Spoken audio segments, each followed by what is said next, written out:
It's time for Carrington Cardinals softball here on KDAK, The Cardinal. Carrington Cardinal softball is brought to you by CHI St. Alexius Carrington Medical Clinic, Central City Lumber, Hefty Seed, Professional Eye Care Centers, Carrington Drug, Central City Concepts, Brinster Law, Headlocks, OK Tire, Arrowwood Prairie Co-op, Pickett Insurance, Sendak, DJ's Home Center, Napa Auto Parts, Dakota Growers Pasta Company, Central Pharmacy, Bank Forward, Bassett Motors, High Plains Equipment, Carrington Dental Care, Leading Edge Equipment, Bremer Bank, Dakota Central, Foster County Independent, and the Hydration Station.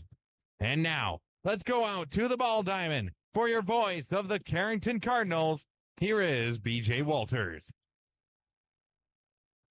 We welcome you inside the Nelson family bubble in Jamestown, North Dakota. And we welcome you to perhaps, well, not perhaps, very likely the most anticipated Carrington softball season there has been. It is Cardinal softball on the radio tonight and on the KDAK, the Cardinal YouTube page. BJ Walters with you will soon be joined by Tate Wolski for the call of the game. It is Carrington against a very good team to start their 2025 campaign. It is the Velva Drake Animus Aggies, a team that finished fourth in the state tournament a year ago. For Carrington, a year ago, nobody saw it coming. They got all the way to the state qualifying game before falling to the Thompson Tommies. Did that come a year ahead of schedule? Yeah, probably. But you won't hear Carrington head coach Brady Smith apologizing for the success of last season. Carrington now look for another step forward in 2025 as they open their season against a Velva team that is not playing in their season opener. They played just 1 week ago. They played 2 games, and they were played in Minot at the Minot State University Dome, and they didn't win either one of them, and they also didn't lose either one of them. They tied Kindred 5-5. They tied Renville County 12-12. Both of those games were due to the time limit. That brings up tonight. Initially, this was, as all the games this weekend are, and we'll get to plenty more on this weekend throughout the course of the night. This was scheduled to be a non-time limited event. However, Velva is not staying out east. They are going home tonight, and so both games will have a 90-minute time limit. It is Carrington, and it is the Velva Drake Animus Aggies tonight in what should be a really good challenge for Carrington to start their 2025 season and our 2025 spring season here on the Cardinal. We will take a break here, and when we come back, we'll talk to the head coach of the Carrington Cardinals, Brady Smith, and we'll do that when Cardinal softball continues in a moment. CHI St. Alexius Health Carrington Medical Clinic is committed to bringing you the very best in medical care and treatment right in our backyard. Their goals are to help people by addressing your healthcare needs and help you be as healthy as possible with preventative care, caring about your family as if they were our own. Traveling, a resident, or just moved into our community, CHI St. Alexius Health Carrington Medical Clinic is your hometown provider. Call for an appointment today, 701-652-2515. Your first car. It may have been a fixer-upper, but you treated it right. It was your own. That's how Showplace Cabinetry approaches each crafted piece. We deliver it to you with care, because it's our own. Central City Lumber can help you choose the design of your dreams. Give them a test drive. Made cabinetry is adaptable to your unique style and built with pride. Every single piece is back for a lifetime. Bet you wish you had that deal on your car. Stop in at Central City Lumber of Carrington, and let's build a beautiful kitchen or bath that really turns heads. Have you heard? There's a new station in town. No, silly, it's not a train station. Hydration station. Come and check out Hydration Station at 930 First Street in Carrington. They have delicious and healthy protein shakes, teas, smoothies, and juices. Oh, and they also have some great snacks for on the go. And did you know that they are now open until 4:30? That's right, 6 a.m. till 4:30. Stop by and see Jim today at Hydration Station. First Street in Carrington, open Monday through Friday, 6 till 4:30. Check out Facebook for Saturday openings. This is Zach Volson, a senior at Drake Animus High School and the 2024-25 North Dakota High School Activities Association Distinguished Student. Too much emphasis today is placed on the wrong definition of a winner. The correct definition is one who does the very best he or she can in practice and at contests while treating those around them with respect. You may not win every contest, but if you tried your best, you are a winner. Let's not take shortcuts to winning. Let's not make our students feel badly about doing their best. Support high school activities and the true definition of a winner. A public service message from the North Dakota High School Activities Association and this radio station. Back inside the Nelson family bubble, pretty much the only place in this state you can play softball tonight. It's Carrington and Velva in the season opener. And we're joined by head coach Brady Smith. And now that the day is here, I'm sure you're even more excited than the build up to it with all the practices. You would be correct on that. Even all day at work, I was, some nerves and some excitement, but mostly just anxious and I'm excited to finally be able to play a game. And like you said, we're one of, if not only one of the two teams playing in the entire state today. So, great opportunity to play and get better and just kind of see where we're at. And that's what these early season games are going to be about, because especially baseball and softball, more than any other sport, there's a rhythm to this. There's a routine to this. And you guys have to, again, relearn your rhythm, even though you have a lot of the same players back. Absolutely. You have to get yourself back into the flow, the rhythm, like you said, develop your, develop your pregame rituals, get all that done early. The more reps that you have throughout the year, the better off you're going to be. And, that's where most of your muscle memory comes from is repetition. So the early on, the better. We'll play the interview from Monday in between games, but are there a couple of players that have impressed you in the build up to the preseason or through the preseason in the build up to tonight? And who are some of the names that you expect to be pretty big contributors this year? Yeah, Mark Coots and both Callie Hewitt, those names you're going to hear a lot of their names this year, both on the pitcher's mound and hopefully being productive at the plate as well. Bryn Smith, another one who's been pretty impressive leading up to tonight's game. Honestly, I'm not lying when I say everyone has really shown awesome improvement from last year. So I'm just hoping we can put something together tonight and play a nice competitive game and just kind of see where we're at. It's a nice competitive game and a really nice facility. It is turf. Your girls have probably not played much on turf. How is it different than playing on natural grass? Turf, you're going to get, you shouldn't get any bad hop. Everything should be fairly true. I think our last turf game that we played was in Minot 2 years ago. I think that was the last time we played on turf. Otherwise, it's been dirt and grass. So yeah, this will be a little bit different. We haven't taken any ground balls on any turf yet this year. So, hopefully we can kind of get the hang of it in pregame here, and hopefully we can play some solid defense. Got a good program you're playing tonight. Velva, I think, made the state tournament last year, and they've got a lot of upperclassmen. Yeah, they're a solid team. Like you said, a lot of juniors and seniors, very well coached. I just talked to their coach, Bryce. And he said this is their 9th year, so a pretty developed program as well. But yeah, just again, the early on you can play some of these better teams and kind of get a feeling for where you're at. And I'm just really excited for the opportunity, especially early on this year. And the opportunity to play in an event like this. I mean, it's some pretty good teams playing here over the weekend, and for you guys to be able to kick it off, pretty cool honor. Oh, absolutely. Even when we're not playing, I'm hoping that I can find some time, and even some of the girls find some time to even just come watch some of the other games as well, because there's going to be a couple Class A teams here and some of the top B teams in the state. So should be some pretty good softball being played this weekend. Have some fun out there. We'll talk to you later tonight afterwards. Thanks, BJ. The head coach of Carrington softball, Brady Smith. We will have the Bassett Motors starting lineups and the opening pitch of the 2025 season when Cardinal softball continues in a moment. And it's going to be very hit and miss on whether or not we're able to fire commercials tonight, because our connection is not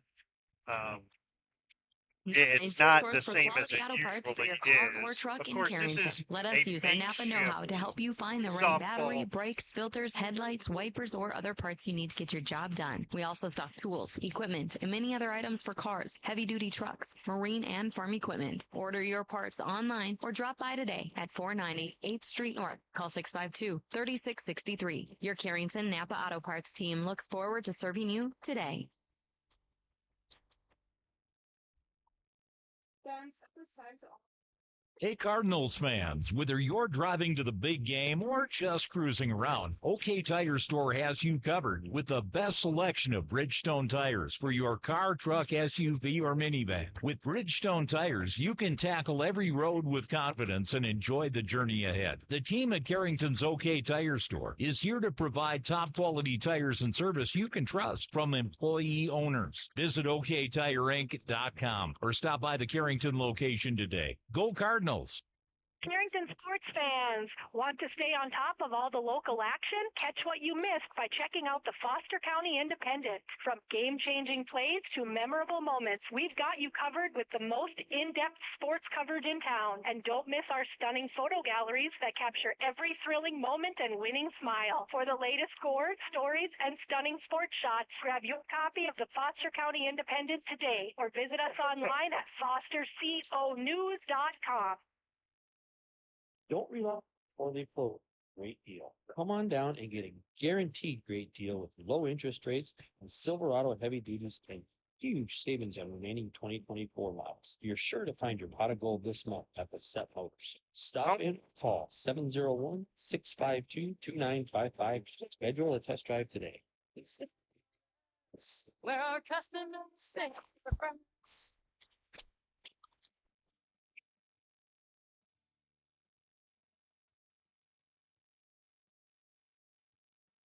We're back inside the Nelson family bubbling. Before we give you the Bassett Motors starting lineups, let's pause 10 seconds for station identification. Live from the University of Jamestown, this is Cardinal Softball.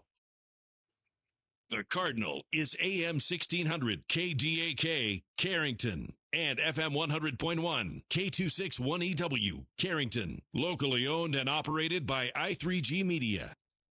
BJ Walters with you, and it is time for the Bassett Motors starting lineups as Max, our buddy Max from the Sun, was given an athletic task and it went sideways, quite literally, as the ball landed in my lap. All right, the starting lineups are brought to you by Bassett Motors. Bassett Motors has a great selection of new and pre-owned vehicles. The sales crew offers friendly personal service.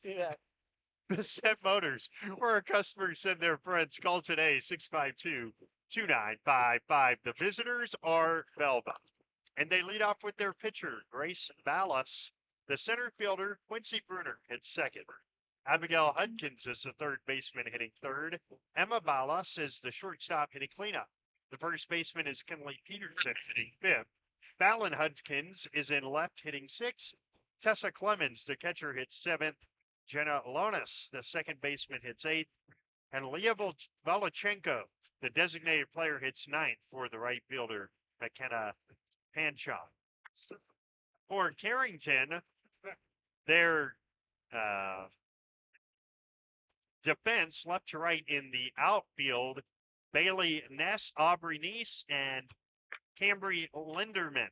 Left side of the infield, the third baseman's Lauren Hendrickson, and the shortstop is Mara Coots. Right side, Kennedy Trostad, the freshman, gets the start, and the first baseman is Bryn Smith, with Ella Volk catching Callie Hewitt, and that is simply because Isabel Wendell ran track earlier today. She's not here yet, but she's on her way. Carrington are in cardinal red tops, white numbers outlined in black, black letters outlined in white, and black pants. Velva in white pinstripes with blue numbers outlined in gold. And our first pitch comes at 6:59 from Callie Hewitt, and it's tapped on the ground towards third. It's going to roll foul, and on the very first pitch of the season, Callie Hewitt makes a very smart play, lets the ball roll foul. It is 0-1, and I am pleased to be joined by Tate Wolski. Tate, welcome aboard. Thank you. 0-1 is the count. And the 0-1 is a little low. 1-1 is the count. To the leadoff hitter, Grace Ballas. This is the fourth place team in the state a year ago. The Velva Aggies. 1-1, here it is. And it's swung on and missed. Good pitch. Good pitch there. Callie Hewitt is used to being caught by Isabel Wendell, so this is a opportunity to get used to the young lady that will be her catcher next year and the year after as well. 1 ball, 2 strikes. I'd probably go out here. Looked like she tried to, but the screwball came back inside, 2-2. Happy to have you with us tonight, whether it's on KDAK the Cardinal or on YouTube. The 2-2 is high. Ball 3, and this is not that uncommon that you miss a little high early on in a season. Not at all. 3-2 to Grace Ballas, and the payoff is line towards second. Kennedy Trostad got caught in between. It's an infield single. That's a tough play. For the depth that she was playing and all that, that's just a tough play.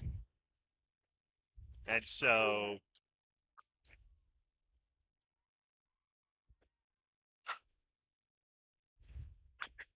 a bunt is foul for Quincy Bruner, and it is no balls and 1 strike. From the looks of it, Velva's going to try and play small ball. Try and bunt everybody over since bats have probably not waken up yet. The 0-1 is bunted in front of the plate, but foul. Just off to the right-hand batter's box. It's no balls and 2 strikes. With a runner at first and nobody out. Here in the top of the first inning, the 0-2 is popped up. Trostad drifts back and 2 hands it. 1 down. Way to use 2 hands there.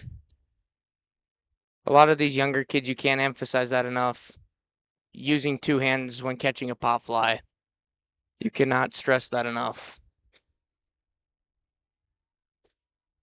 And with 1 out, the pitch is a strike. The throw down is late.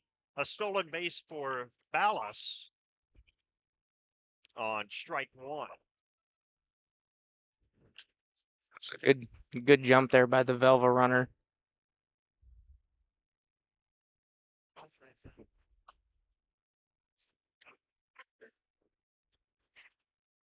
And the 0-1 is cut on and missed by Abigail Hudkin. She has Grace Ballas at second and 1 down.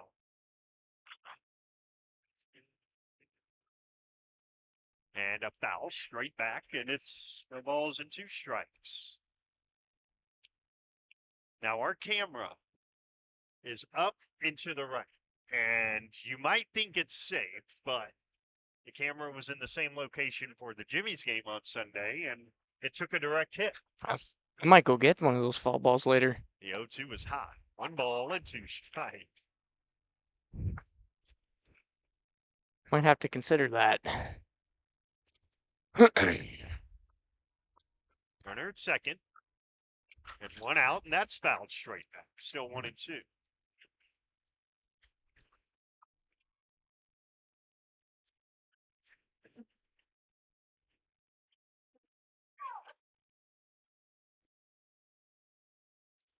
Ooh. Good. That was Good idea. Just off the How's it? outside. Very, very good idea there. Try a little off speed, see if you can get her off balance.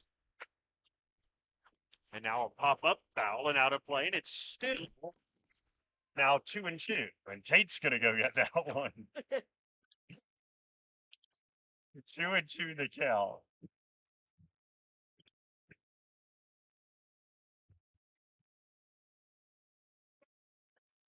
And that's low. 3-2.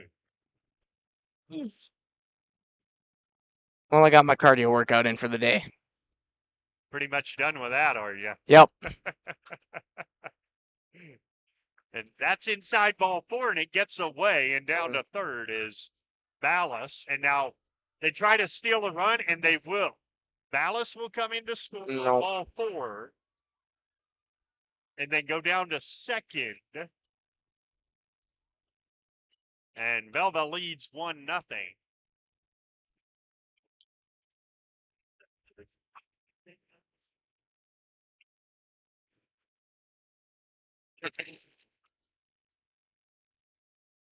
And there is a strike to the fifth place hitter, Kenley Peterson.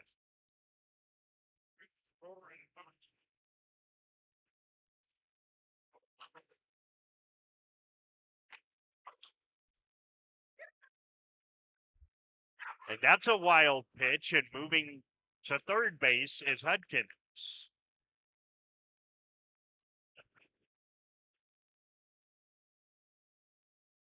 Just got to settle down a little bit. No need. It's 1 run. You still got 6 more innings left to play. Here's a attack towards second. Trostad's throw to first is late. Scoring is Abigail Hudkins, and it is 2-0 in favor of Velva. Still got plenty of game left. And this is not that uncommon. Mm-mm. And a ground ball towards Kennedy Trostad. Flip to Mara Coots for 1. Back to first, not in time. And so a fielder's choice. Oh, I beg your pardon. What? The call at second was safe. And so everybody is safe on a fielder's choice. Interesting. And so now a pop-up. The shortstop has it. What a play by Maracusto. Back to second, double play. Wow. Wow. There are some ground rules that we will tell you about over the course of the game, but Maracoots turns a 6-4 double play, and the side is retired. Velva gets 2 in the top of the first, and as we go to the bottom half on the Bank Forward scoreboard, it's Velva 2, Carrington coming up, and Cardinal softball continues in a moment.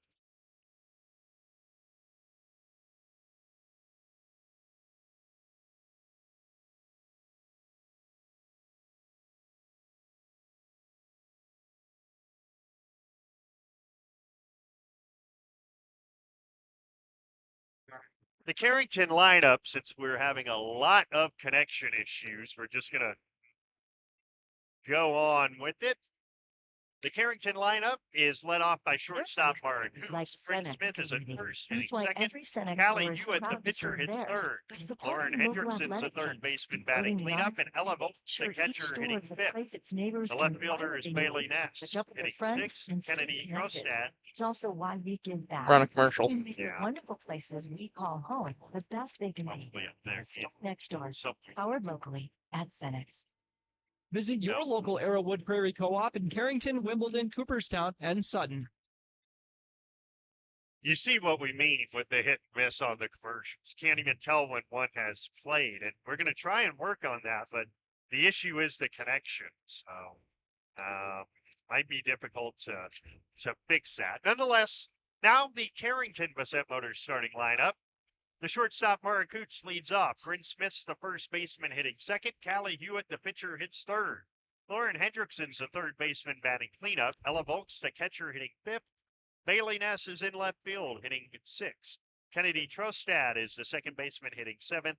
The center fielder is Aubrey Neese, hitting eighth. And Cambry Linderman is the right fielder, hitting ninth. And so the defense now for the Aggies, left to right in the outfield, Fallon Hudkins, Quincy Bruner, and McKenna Panchoff. The left side of the infield, Abigail Hudkins and Emma Ballas. Right side, Jenna Lonis and Kinley Peterson, with the catcher being Tessa Clemens. And the pitcher is Grace Ballas. And so Carrington's first at-bats here in the bottom of this first inning.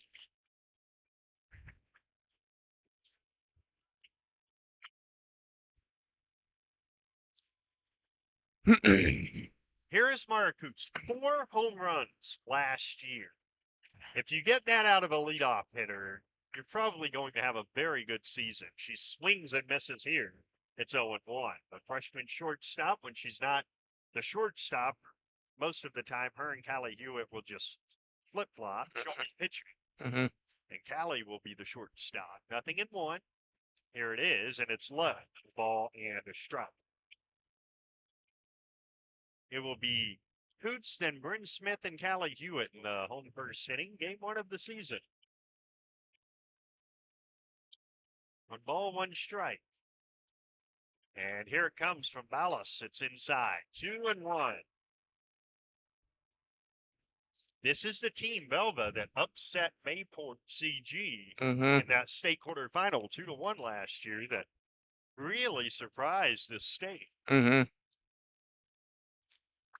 and here it is. Swing and a miss, 2-2.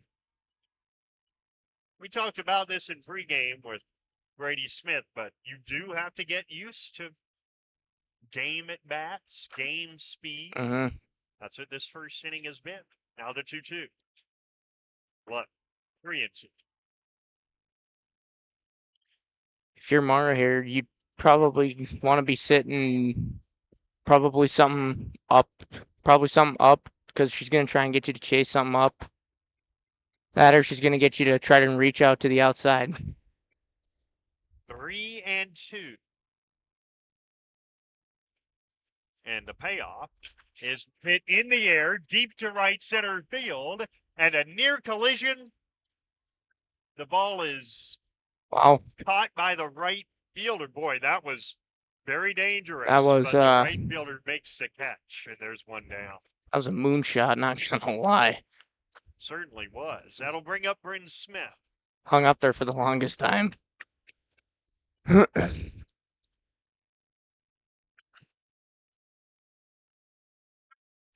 So a fly out to right. And with one down, Bryn Smith swings through strike 1. Coach Smith telling her to keep her head in it. Pulled her head a little bit on that last swing. No balls, 1 strike. And Smith swings through it. 0-2. It's not often that when you look down at the third base coach, he's your older brother. No, it isn't. We're in behind 0-2. The 0-2 is slapped in the air, and it drops, but okay, we get to talk about some of the ground rules. If the ball hits the ceiling in foul territory, it's dead. If it hits the ceiling in fair territory, it's a live ball and it can be caught. And one of the Jimmy softball players on Sunday had a 300-plus foot home run taken away by the ceiling. Jeez. The 0-2 swing and a miss, strike 3. And there's 2 down in the first.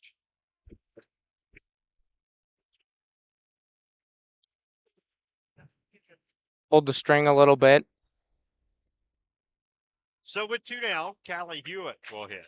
I mean, I'd never seen a softball hit as hard as I did on Sunday, and it hit the ceiling, came down to the left field. The pitch is a strike to Hewitt. It's 0-1.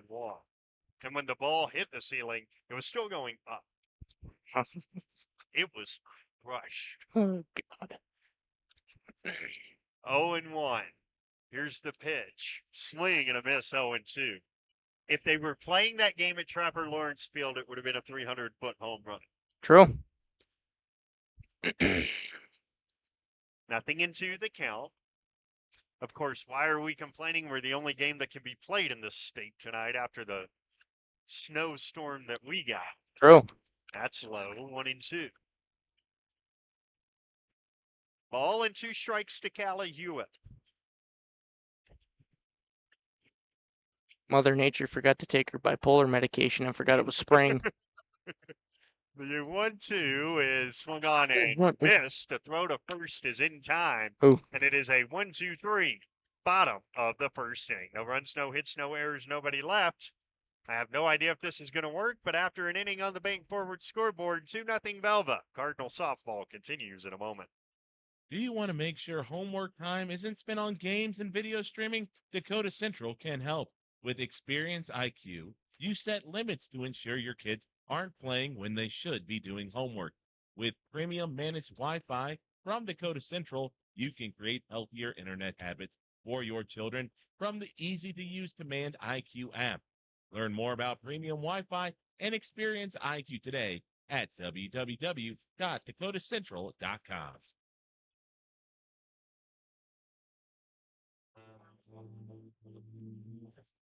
On to the second inning, and Cardinal softball all season long is brought to you by Arrowwood Prairie speaking Co-op, English. the store next door, powered locally at Cenex. Visit your local Arrowwood Prairie Co-op in Carrington, Wimbledon, Cooperstown, and Sutton. BJ Walters, Tate Wolski with you. It is a 2-0 game in favor of the Velva Aggies. Good toss. Wow.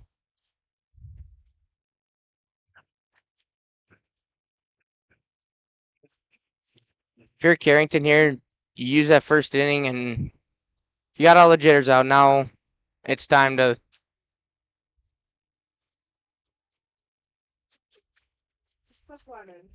play.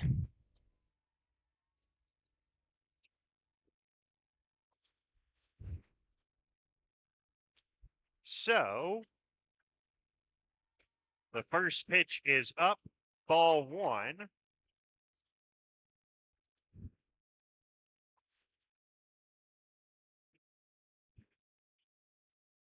And now in the top of the second inning, the 1-ball Good pitch. pitch is a strike.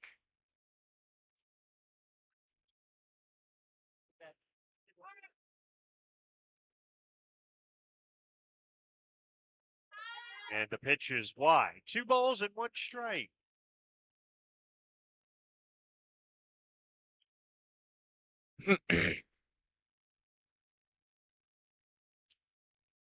Two and 1. And a Good swing pitch. and a miss. 2-2. Hold her string. She was really off balance there. Now she's probably going to sit back and wait for something. I'd probably blow one by her. 2 balls, 2 strikes, and the pitch is hit on the ground to Mara Coots, and it goes through her legs. It will be an error on Mara, and there is a runner at first base with nobody out, as reaching on the error was Clemens.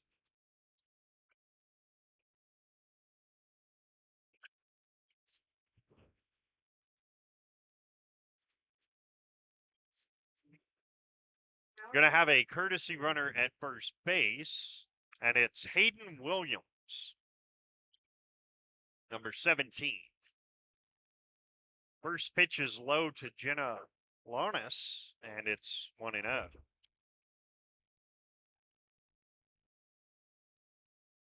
Brady pulls third baseman up. And he does pull Yep. Hendrickson up. The bunt is foul. And it is 0-1. It's exactly what Velva's trying to do. Velva's trying to play small ball. He's trying to bunt everybody. So it's a 1-ball, 1 strike count. Runner on first. Nobody out. And the 1-1 is bunted foul. And it's 1-2.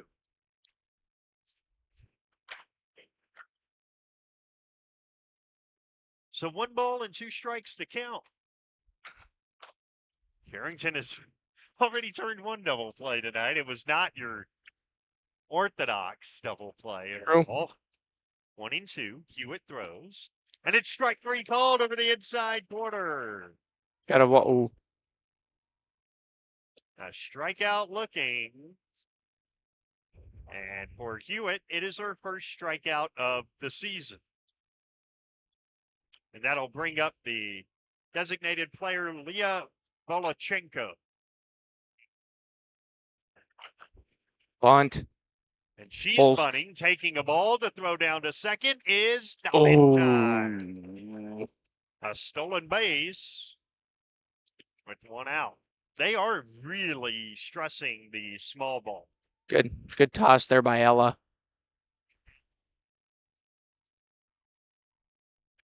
The pitch was a strike. And now it's hot. 1-1.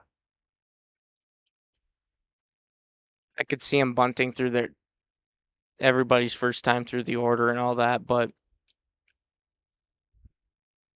after that, they're probably going to try swinging away. The pitch. Swing and a miss off speed. 1-2. The ball gets away. The throw to third is in time. They got her.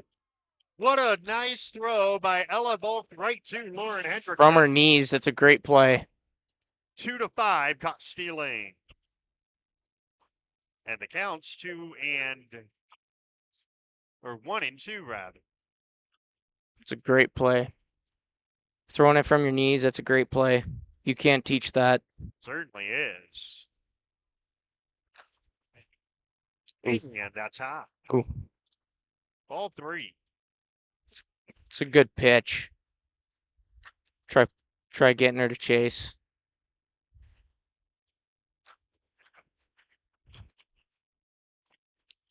And that's high. 3-2. 3 balls and 2 strikes.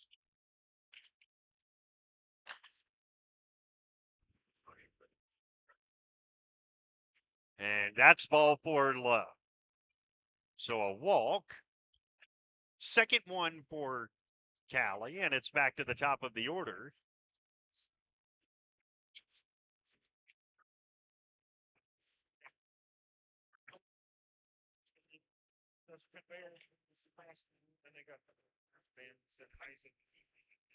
And a line drive towards second. Mara Coots fields on a hop, throws to first. It's low and it gets away. And the runners will be on the corners.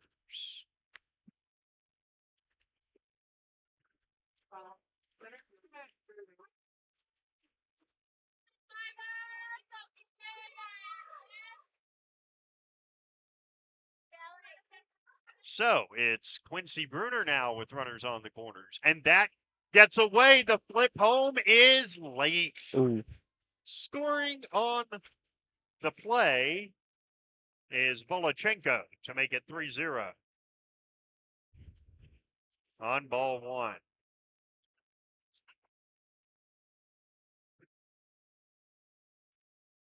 Runner moves down to second on the wild pitch. 1-0 is high, 2-0. With 2 down in the inning.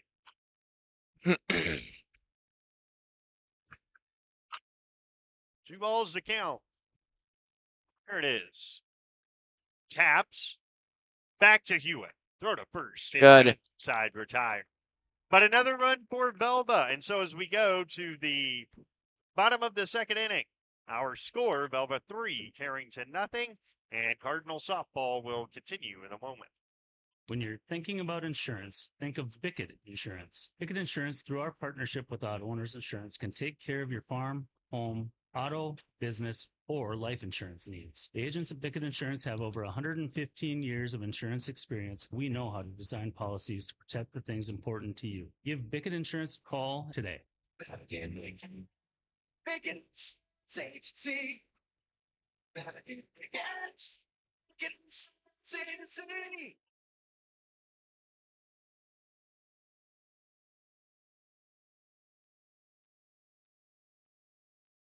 PJ Walters and Tate Wolski back with you, Derek. Trailing now 3-0. Will have the heart of their order due up. Lauren Hendrickson will be leading it off.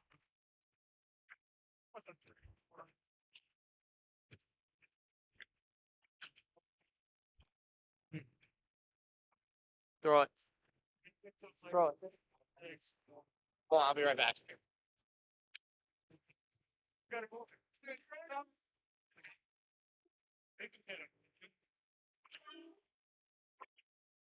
Lauren Hendrickson, third baseman.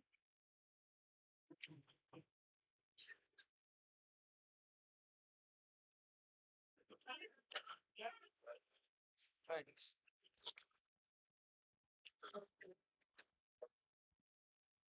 Wow. Hendrickson leading it off. That's awesome.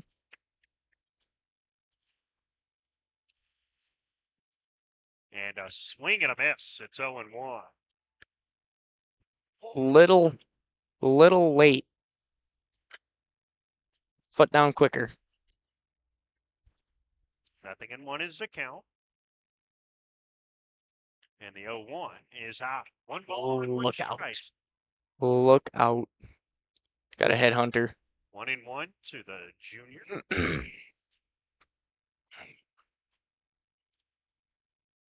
The right-hander, Grace Ballas, is ready. Oh. And she throws. It's swung on and missed. 1-2. Choke and poke. Choke up on the bat and poke one over. 1 ball and 2 strikes. It's such a big part of the sport, the ability to hit with 2 strikes. And that one is thrown right towards Tate. Look out. His season doesn't start until Tuesday, we think. Hopefully. I don't know how optimistic we are about that, but yeah. Sure. 3-0, bottom of the second inning. In favor of Velva, and the 2-2 is lined foul by Hendrickson. Still 2-2.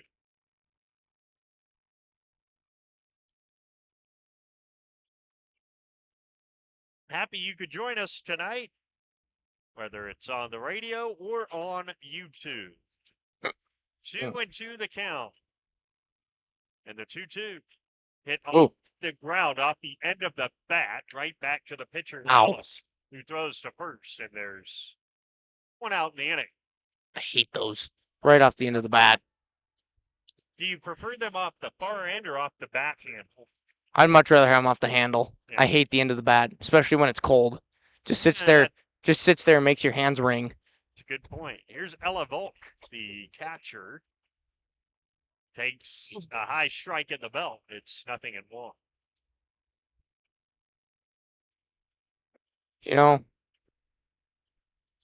my assistant baseball coach, Mr. Christensen, told me, he goes, you're gonna see a lot of first pitch fastballs from a lot of these teams and all that, and you gotta jump on them.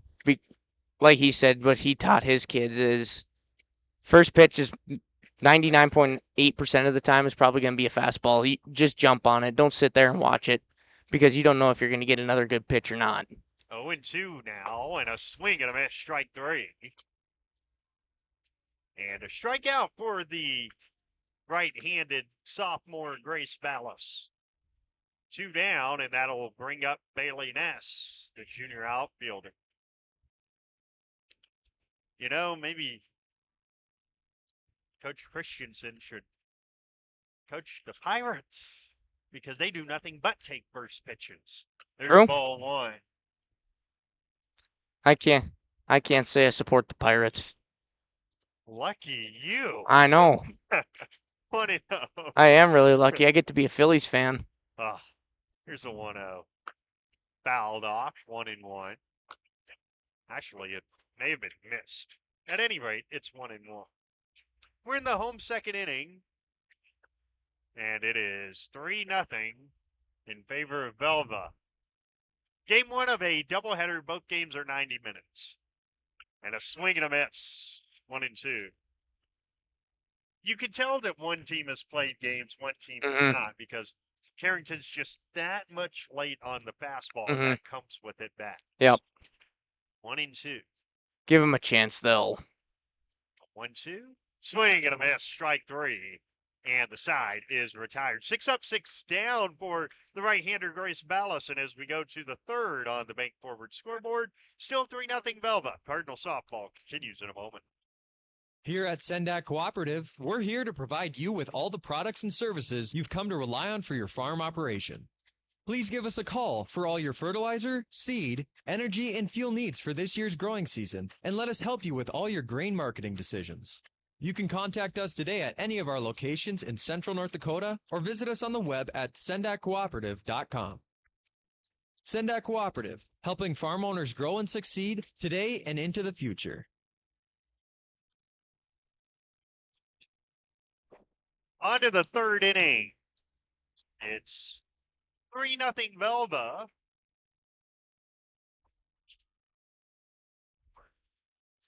And the Aggies will hit here in the top of the third. Now in game 2, Velva will be the home team. So that's coming about 20 minutes after this one. And in between games, we'll replay our interview from Monday night previewing the season with Brady Smith, the head coach of the Cardinals. We'll do that in between games. We'll also see about getting you an update on how track and field did today. The first pitch is low to Abigail Hudkins, who scored in her first at bat. In fact, we know track and field is close to being done, and that Isabel Wendell is on her way here. She might already be here. The pitch is high, 2-0. She's either here or very close to being here. She had participated in her last event at about 5:45. The 2-0 is a strike from Callie Hewitt to Hudkins. It's 2-1. Good pitch there. 2 balls and a strike in the top of the third inning on the bank forward scoreboard. And here's a 2-1. Bunted, foul. Boy.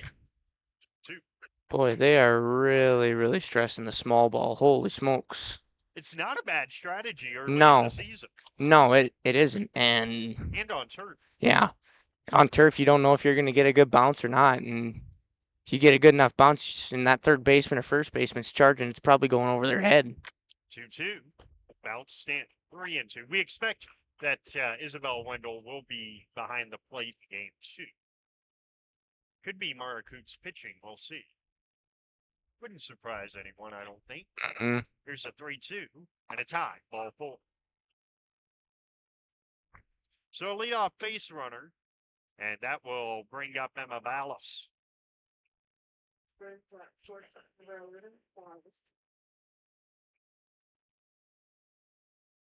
Settle down a little bit. We're okay.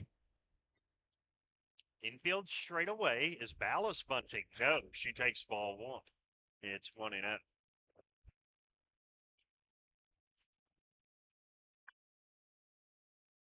One. 2 in the first and 1 in the second for the Aggies. And a ground ball towards second. Trostad makes the play, flips to first in time. Now on to second on the play goes Ballas, and there's 1 down. That's a nice play by Kennedy Trostad. Great show of range there by the freshman. This is a young lady that the coaching staff incredibly high on. Kennedy Trostad. Now the first pitch is high to Kinley Peterson. And in fact, I can give you a slightly further update. And that is that the Wendells are already past Valley City, so they will be here shortly. Here's a fly ball to right, and it's going to drop and then get past the right fielder. Scoring is Ballas, and into second is Kinley Peterson on what will probably be scored a single and an error. And it is 4-0. One thing you got to remember on the turf, it's not going to be, that first bounce is always going to be the biter. Amber Linderman came in to play it, and then it kind of skipped over her. And now a line drive into center field. That's a base hit. Going on to third is Peterson. She will hold. And now going between first and second and being tagged out is Fallon Hudkins. Nice play to get the runner who was just simply trying to steal another run. And there's 2 down. Like you said, Velva's trying to steal another run, but great execution there by the Cardinal defense. First pitch is swung on and fouled straight back by Clemens. It's 0-1. The catcher, Tessa Clemens, a sophomore. Also, that is confirmation. The Wendells texting us on the road is confirmation that someone is listening. True. So thank you, guys. Here's a tapper along third. It's just put in a perfect spot. There's nothing Scoring you can... is Peterson. There's nothing you can do about it. No, that's and it's 5-0. That's just a good spot. It is. It's a very good spot. Mm-hmm. And now a pinch hitter, or I'm sorry, no, the runner will be Lila McCassin, and Jenna Lonis will hit. So McCassin, the senior first baseman, will run.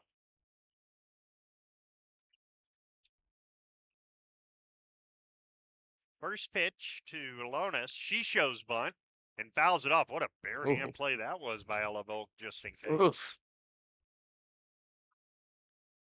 And while we're at it, we got to give a shout out to Ella because a lot of our ability to get you wrestling results over the winter was because Ella was tasked with getting us the information and did a great job. The 0-1, cut on and missed, 0-2. And now Hewitt, a strike away from ending the inning. It is 5-0 here in the third. Season opener for Carrington. Here's the 0-2. Slapped into right center field. That will split the gap and go all the way to the wall. Around third and home to score is McCassin. Into third with an RBI triple, Jenna Lonis, and it's 6-0.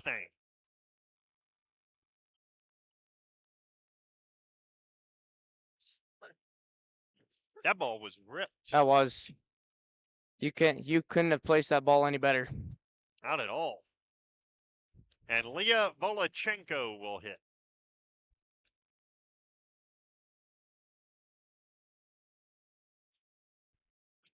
First pitch to her is an off-speed pitch that's inside 1-0. And this is also part of the development of Callie Hewitt. 2 years ago, the potential was there, but she wasn't all that close to the plate. Last year, threw more strikes, and now against a good Velva team, the strikes are being hit. That's high 2-0. And that doesn't mean that Callie's doing anything wrong. It's A, Velva's a good team, and B, they've seen live game action already, and against good opponents with Kindred and Rental. Yep. Kindred, your state champions from last year. Renville County, I think, was a state tournament team, if not a region championship game. I think region championship game. That's right. Yep. 3-0 here to Volochenko. And there's a strike, 3-1. And by the way, I know the official name is Kindred Richland, but when that team gets a girl from Richland on it, I will refer to them as Kindred Richland. For now, they're just Kindred. Agreed. The 3-1 bounces in. Ball 4. Volochenko's aboard for the top of the order and Grace Ballas. That could have been a catastrophe right there. The way she tossed the bat away right into a teammate. I was it hits her in the mouth. She's probably eating soup for a couple weeks. You know, the worst injury I ever saw was a baseball injury. I'll tell you about it in just a second, although make sure you're not eating dinner. First pitch to Ballas, bounces in, gets away. The runner in third holds, but Volochenko does go to second. I think it's second and third. I think their plan was to steal second anyway. Try and get Ella to throw it down and steal a run. That's right. 1 ball the count. And the 1-0. Got away, and they hold there. So my senior year, we have this kid who only knows one speed to play this game, and it's really hard. He goes really hard. And so he goes sliding into second base. Here's the 2-0. His name was Tyler Lewis. And it's slapped on the ground. Backhand Trostad knocks it down, has no play. Scoring is Lonis, and now she throws it away at first, and coming in to score the second run is Volochenko. Down to second is Ballas. 2-run score. It's 8-0.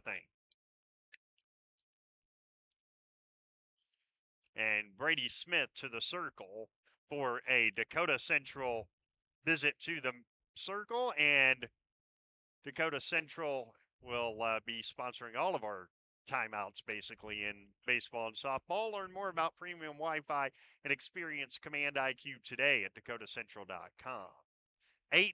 I'm sure he's just telling his girls, settle down a little bit, get through this first one. We're going to be okay. 8-0. But so Tyler, good runner, good base runner, really smart kid too. He also threw a knuckleball. And you don't see a whole lot of high school kids who can properly throw a knuckleball, but he could. So he goes to try and steal second head first, and instead he gets a mouthful of spikes. Of course he does. And he could not eat solid foods for about 2 months. It was a tough injury. A lot of tomato and chicken soup. Yeah, and he naturally, when that's all you can eat, yeah, he did lose a little weight over that time frame. I know. Absolutely. I know First I pitch would. high. No, I'd lose a lot of weight. 1 ball to right-handed hitting Quincy Bruner, the 7th grader, starting for Velva. That's high, 2-0. My parents call me a bottomless pit for how much I eat. 2-0.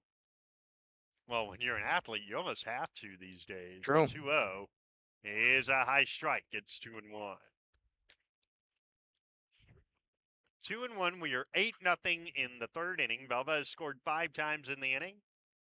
The 9th batter of the inning. Bruner takes a strike, and it's 2-2. There goes the runner to third, and nobody picked her up. So Ballas steals third. And now Lauren Hendrickson will replace third base.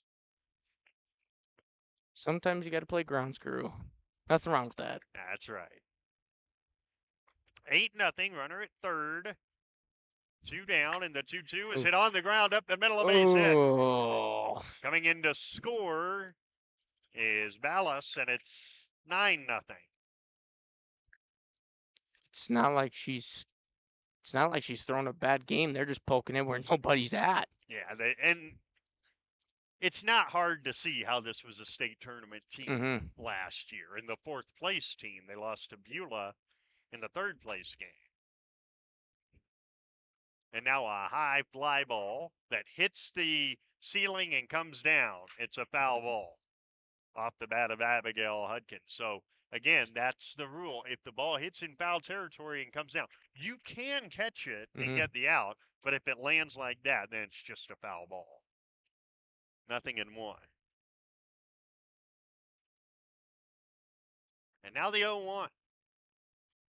Lined into left center field. That's a base hit. Rounding second and going into third base is Bruner on the double by Hudkins. And that was the first time that a pitch missed right over the heart of the plate. Honestly, I'll say it and I'll say it again. Good teams find ways to win, and this is a good team. Not, if I'm being dead honest, and they're just poking the ball in places that our fielders aren't. Emma Ballas is hitting with second and third, and 2 down. She takes a strike and then look out. One foul. My goodness, it's 0-2. You know, if there's a dugout right there and that goes into the dugout, I call that an ugly finder. 0-2. Oh my goodness. Oh my goodness. The 0-2 is hit off the glove of Hewitt, who pops it up to herself and makes the play to first, side retired. We call those skirt lifters in baseball. At the end of 2.5 innings, our score, Velva 9, Carrington 0, and Cardinal softball continues in a moment. Carrington Drug, your independently owned good neighbor pharmacy, salutes caregivers everywhere. The ones who aid an aging parent or nurturing a sick child. The fact is, we are all caregivers at different times, and your community pharmacist is ready to go above and beyond to support you with encouragement and guidance, good times and bad. Visit with Matt Paulson and his expert staff at Carrington Drug, 415 Main Street in Carrington, caring for you and our community.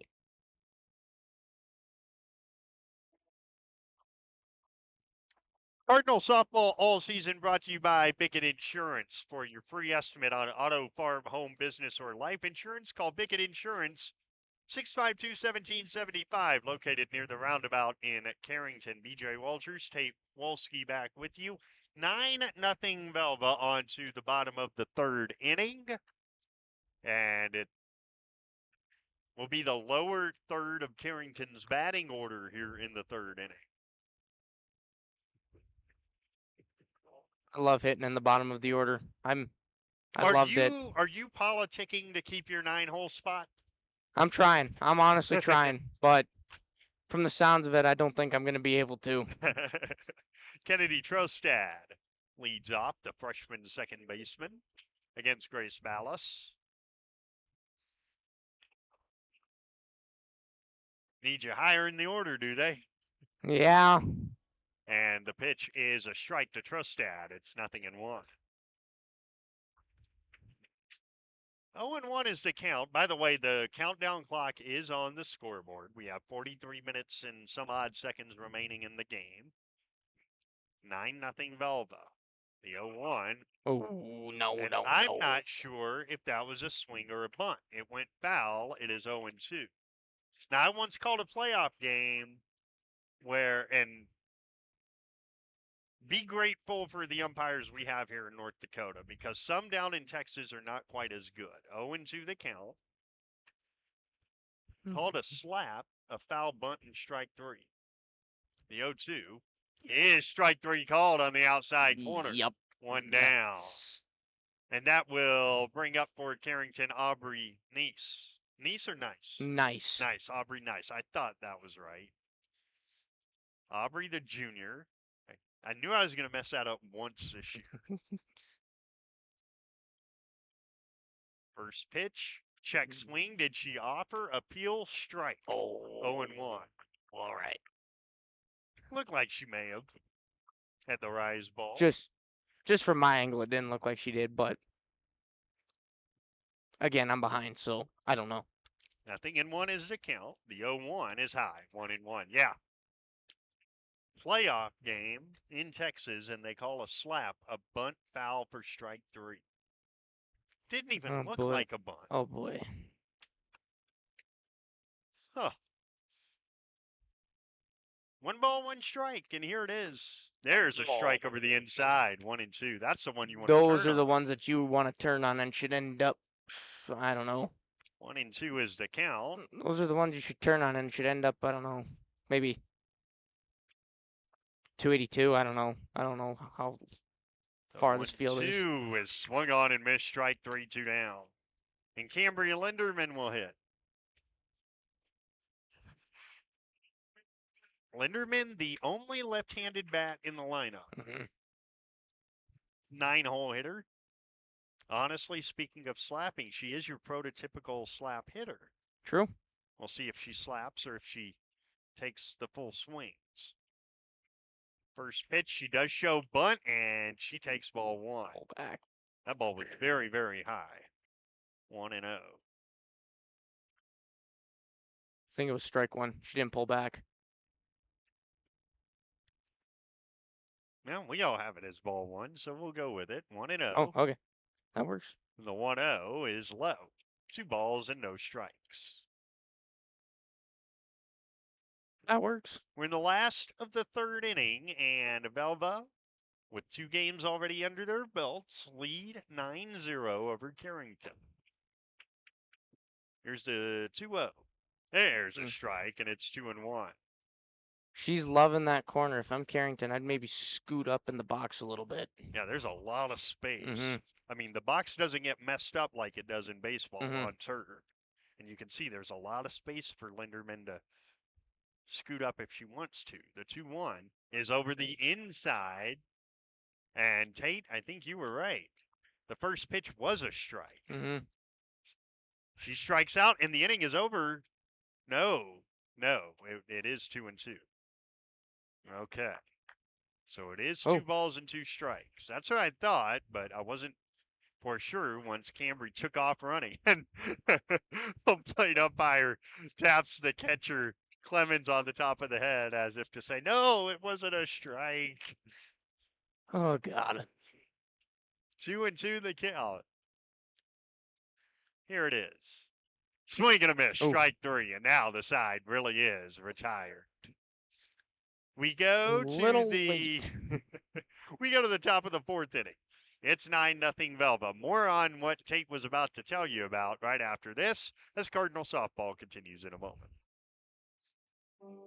Hi, I'm Kara Brinster with Brinster Law PC, located at 832 Main Street in Carrington, the old State Farm building across from Bremer Bank. I graduated in 2009 from UND School of Law, and I've been practicing ever since. I specialize in family law and mediation, and I'm extending my practice to areas of property, estates, and wills. Call me at 701-652-3400 to set up an appointment to discuss your legal needs.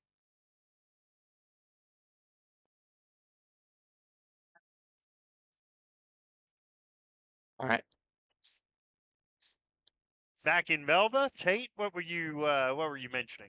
She by the time she swung, that ball was already in the catcher's mitt. And if you're Carrington, I'd scoot up in the box a little bit, and I just try to play small ball. Try their method, and if that doesn't work, then oh well. 9 up, 9 down. Well, I guess I'll give you some snail. 9 up, 9 down for Carrington. And so leading off the 4th inning for Velva will be Kenley Peterson.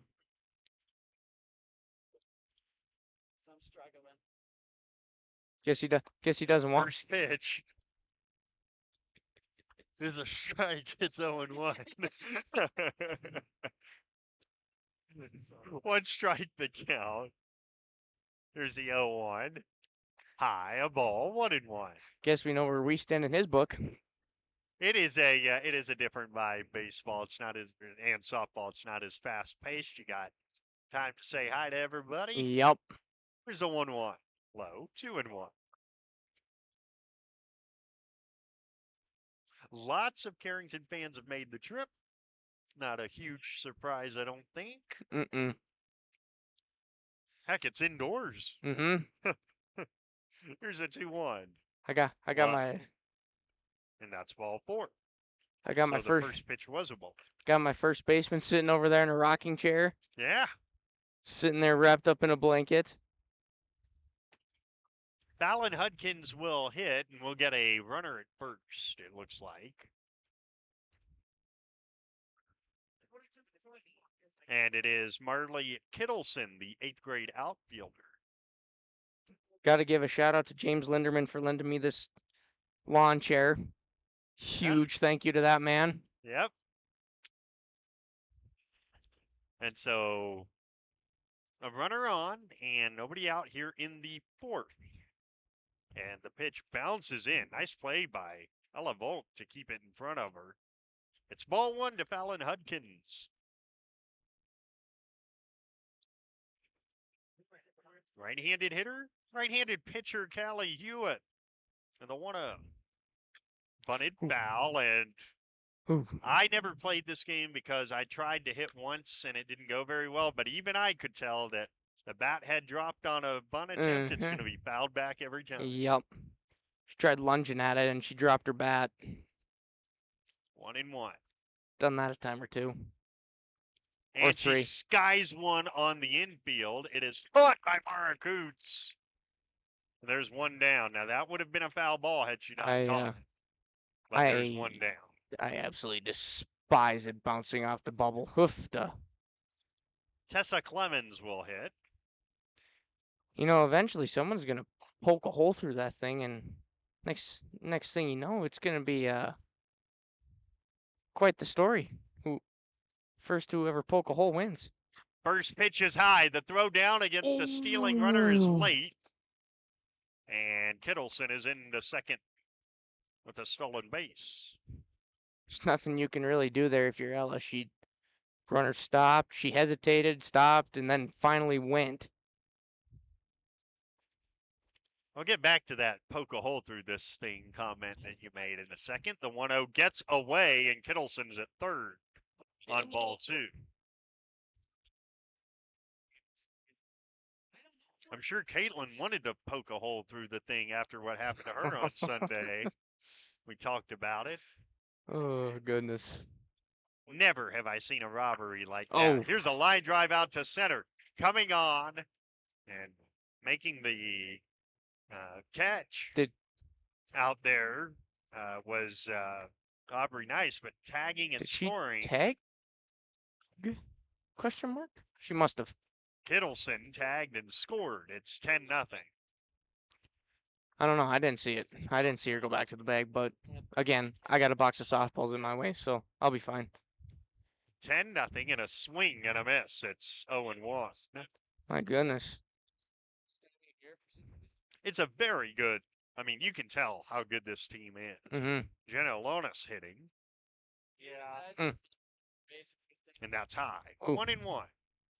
I do like how Callie's mixing speeds. Get a feel for everything. Yep. Tried giving her the stinky cheese there. That's what I like to call it. A little off-speed junk. 1-1. Your curveball is your extra stinky cheese. That's ripped right to Mara Coots. And the side is retired, but a run does score. At the end of 3.5, it's now Velva 10, Carrington nothing, and Cardinal softball will continue in a moment. Holy. When it's time to buy a new appliance for your home, remember DJ's Home Center. Did you know they are a locally owned business and that they have been serving this great community since 1993? DJ's Home Center services and delivers within 45 miles of Carrington, bringing you the best prices on all major brand appliances. So don't go anywhere else. Remember that DJ's Home Center is your local, low-price, best-trained appliance store. Located right by the roundabout. Go Cardinals. Well, this has been a pretty good start to the game for right-hander Grace Ballas. She is not allowed a base runner, and she struck out, by my count, 6.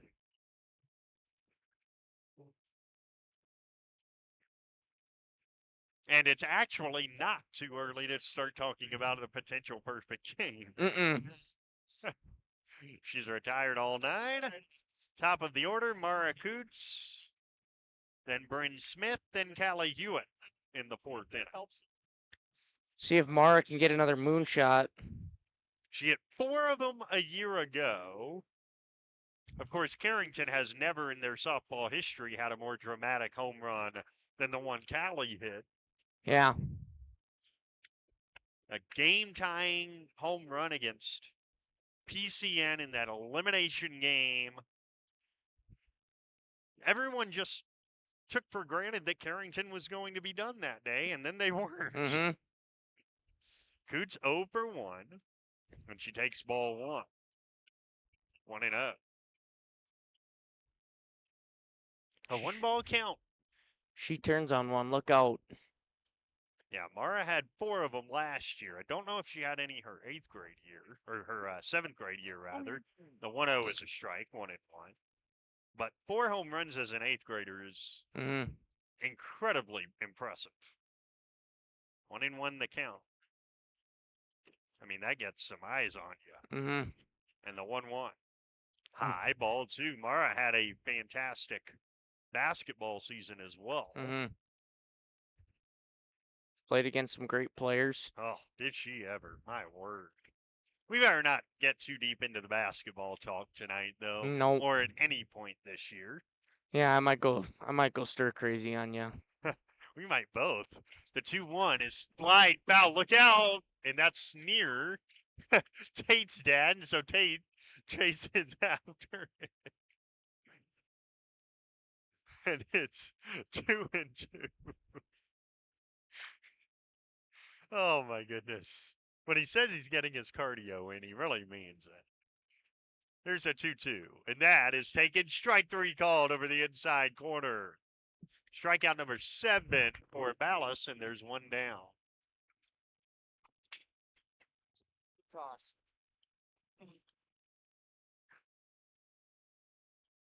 1 down, and here is Bryn Smith. She is 0 for 1. And she bunts right out in front of the plate. Ballas slips, throws to first, late. Good. Bryn Smith has an infield bunt single. Good. And that was caused by Ballas slipping just a bit on the turf. And she just told her head coach, Bryce, that, yeah, I slipped a little bit. So here's Callie Hewitt in a 10-0 game in the 4th. That's what they all say. I slipped. First pitch. And Hewitt skies it off the ceiling to first. 2 down. God, To be honest, I would have been very interested to see how high that ball was going to go. Because it really rocketed up there. That it did. Man. Lauren Hendrickson hits. That was quick. It was quick. 2 down, runner at first. 10-0 Velva on the bank forward scoreboard. Hendrickson 0 for 1. The pitch. And it's Ooh. cut on and missed. 0-1. Ooh. Sounds like on the baseball side, you guys are pretty much in the region all chasing Lemoore this year. Mm-hmm. Which is not an unfamiliar spot. No, it really isn't. Here's the 0-1. That's a ball, 1-1. It's not every school that can say goodbye to Max Musland and hello to Gunnar Thilges. Mm-hmm. Such a talented athlete. Very. 1-1 the count. A lot of these teams that we have have really good athletes. Cut on and missed, 1-2. A lot of these teams that we play have a lot of good multi-sport athletes. They do. 1-2 the count to Lauren Hendrickson. We'll give you the schedule for the rest of the weekend over the course of our broadcast as well. Swing and a miss. I'll have to throw to first, and they go catcher to pitcher to first. That was a little strange, but the side is retired. No runs, a hit, and 1 left. It's on to the 5th. 10-0 Velva, and Cardinals softball continues in a moment. Rest assured that you'll be treated with the care and respect you deserve at Central Pharmacy. Conveniently located in the heart of Carrington and New Rockford, Central Pharmacy delivers the kind of attention and commitment to improving your health care that the big box stores just can't. Central Pharmacy does it all, from medical supplies to prescriptions, health and wellness concerns. Plus, we have a great selection in our gift, boutique, and decor departments. Visit us on Facebook for up-to-date info. Central Pharmacy, your one-stop in Carrington and New Rockford.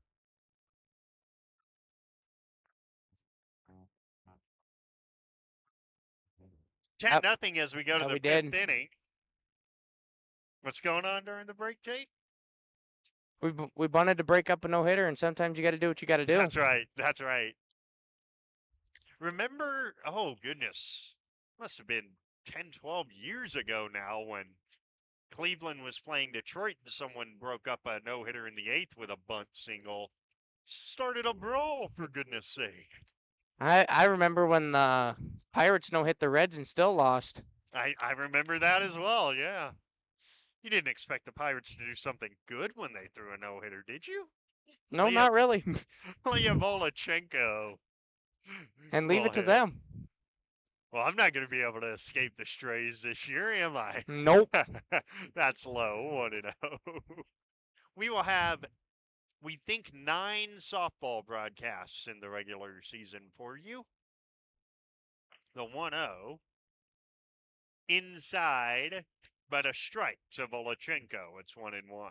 I'd live there for a little bit.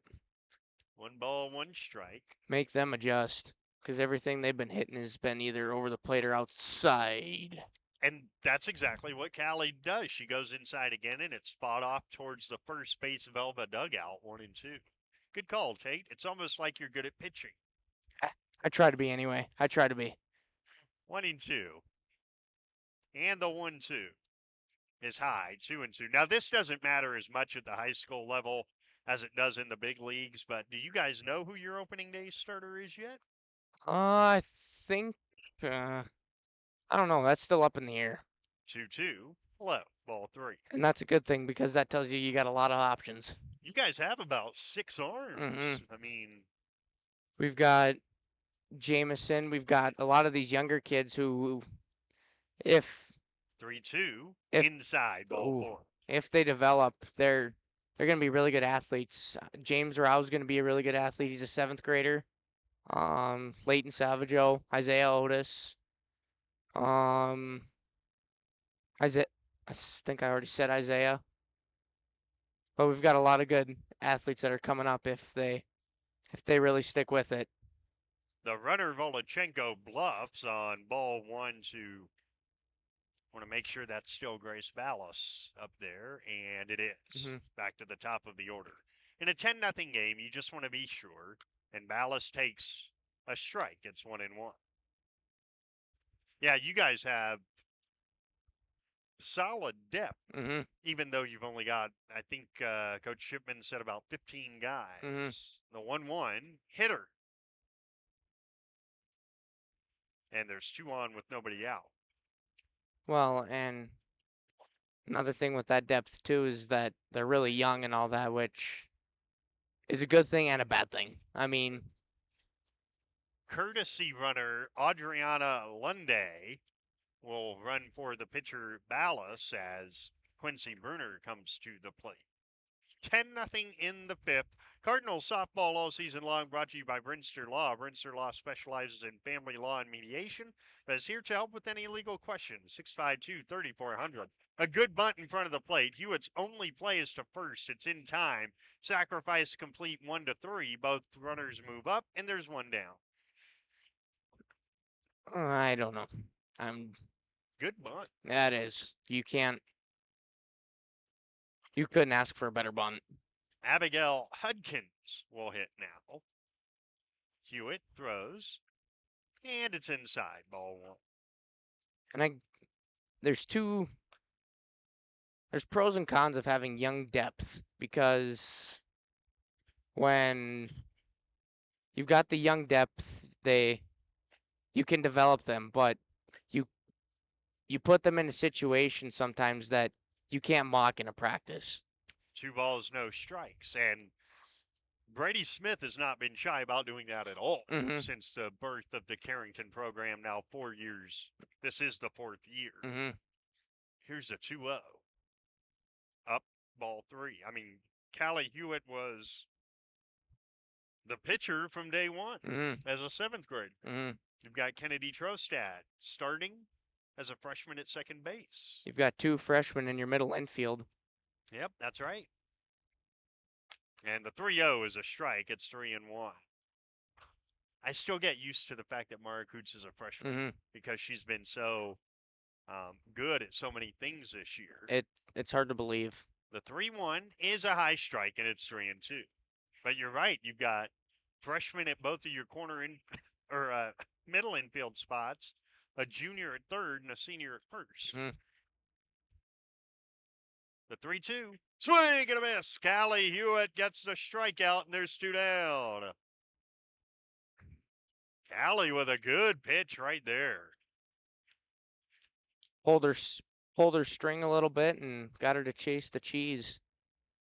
So 2 on and 2 out in the 5th of a 10-0 game, and a line drive foul down the left side by Emma Ballas. No, that's what we'll call an ugly finder, because that ended up somewhere near the Carrington dugout. 0-1 the count. Too bad it can't go in it. Otherwise, that's a real ugly finder. 0-2. Goodness gracious. The 0-2.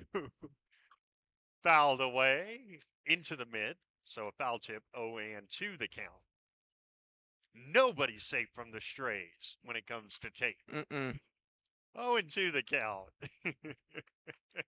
To Ballas, and here it is. You just wait. I've got hope. Fouled away, and before Tate nails someone else, we pause 10 seconds for station ID on the voice of the Cardinals.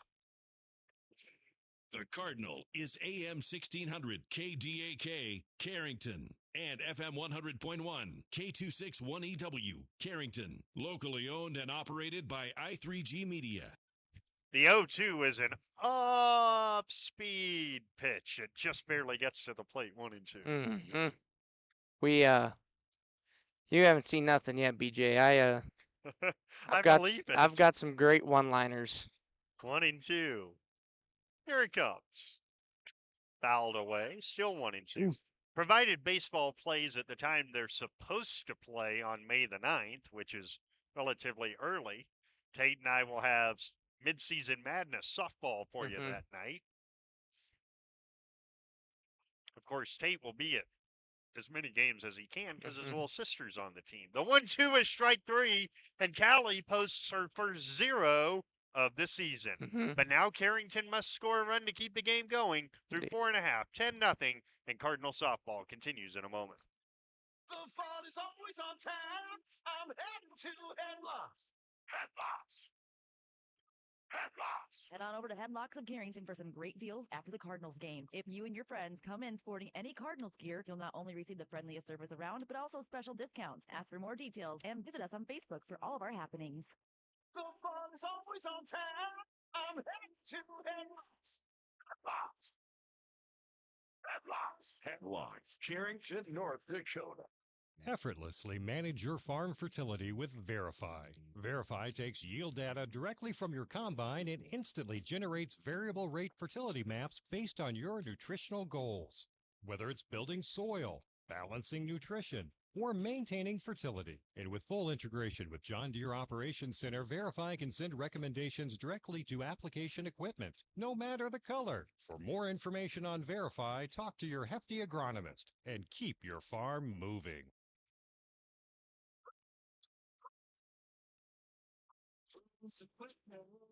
High Plains Equipment is your authorized Case IH dealer serving farmers around Carrington, Devils Lake, Rugby, and Harvey. When you're ready to invest in a new piece of quality Case IH equipment, their friendly and knowledgeable sales, financing, service, and parts departments will make sure your experience is outstanding.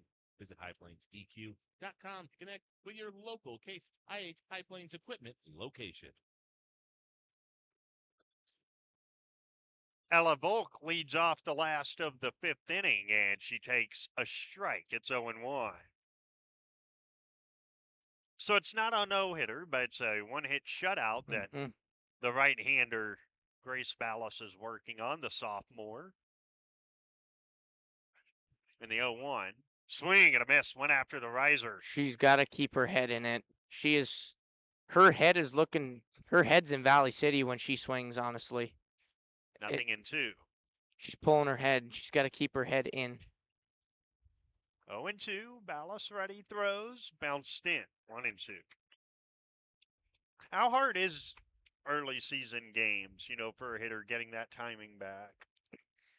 It honestly just depends who you are. Honestly, I think if you work at it hard enough that you'd be 1-2, swing and a miss, strike 3. I think you'd be okay because you've worked on it and all that. But if you're somebody who hasn't picked up a bat since last spring, then it's probably going to be a little bit of a hill to climb. But showing bunt and taking, it looks like, taking a ball. 1-0 is Bailey Ness. She's 0-4-1. And also, this is not necessarily the everyday Carrington lineup that we're seeing tonight. Cadence Van Ray has only had a couple practices. And a bunt. Good bunt. Towards third, good bunt. And it's a fair That's ball a good and an bunt. infield hit for Bailey Ness. That's a great bunt. You cannot place that any better. Certainly can't. The second bunt hit of the game for Carrington. And so a one-out base runner for the Cardinals. And here's Kennedy Trostad. We'll call that ball a painter. Couldn't have put it any better, that's for sure. Trostad takes strike 1. It's 0-1. That ball painted a pretty picture right down that third base line. By the way, one scheduling note for Carrington softball. The game at Langdon has just been canceled. Not postponed, just canceled. Here's the 0-1. Low, 1-1. But I do think that they accidentally ran into a good thing splitting the region last year, so they kept it. Why not? I'd absolutely take that. A ball and a strike. Swing and a miss. 1-2. That's a good cut. Whereas in baseball, there's hardly enough teams to call it a region. I'm sorry, I had to. That 5 teams in the region. Yep. Region 2 softball is just so spread out. And probably our region is probably one of the toughest. Oh. Because you don't know who you're going to get, Jekyll or Hyde. Swing and a miss, strike 3. And Velva's 1 out away as Carrington sends Aubrey Nice up there. With 2 out and a runner on, they need to score to keep the game going. In between games, we'll talk to Brady Smith. In fact, it's Monday's conversation with Brady Smith about the season. There's ball 1 high to Nice, 1-0. And then we'll set it up for game 2, Tate and I will. 1-0 the count. Here it is. High, ball 2. And at some point this year, might be sooner rather than later, Tate might get to call an inning of play-by-play. Yep. Maybe. That'll. Runner on and 2 down. 2-0 to Nice. And she takes a strike. 2-1. Oh, you won't. Right All to right. the inside. I don't know. I don't think you're going to see a better 2-0 pitch. No, not a better one to hit. Mm-hmm. Really. Yeah. 2-1 to Nice, and the 2-1. Outside, ball 3. Carrington has not drawn a walk yet in the game. Opportunity maybe here. I've been taught 2-0 that you're probably going to get a ball either inside or down the plate to try and get a strike on you and jump on it really quick. 3-1, swing and a miss, 3-2, and Carrington down to their final strike potentially. At first base is Ness. Nice hitting. 3-2. And here it is from Ballas. It's taken for strike 3 called, and the ball game is over. As the Velva Drake Animus Aggies take the opener of this doubleheader by a final count of 10-0. We will take a break, and when we come back, we'll begin our bridge show with a recap of this one. And don't forget, coming up later in between games, we're going to have the interview from last Monday's Carrington Coaches Show with the head coach of the Cardinals, Brady Smith. But just before we go to break, because we're struggling to get to commercial right now, Tate, something that we will hear Brady talk about is there's going to be games that are one-sided against you. Mm-hmm. You have to respond. You do. This is going to be one of those games where you have to. Yeah, you lost 10-0, but this is going to be one of those games where you have to respond quickly, or you at least got to show that. You at least got to show what that you learned and all that. 10-0, Velva, a very, can't stress it enough, a very solid softball team in game 1. We'll take a break, come back, and recap it when Cardinal softball, never mind, we're going to keep talking because we just simply cannot get our system to boot up. It's just not happening right now. And so until it does, we'll continue to chat here. Do first games matter? And I know your first game is going to be a region game, but isn't a first game really just get something on the ledger, get something under your belt? Yep.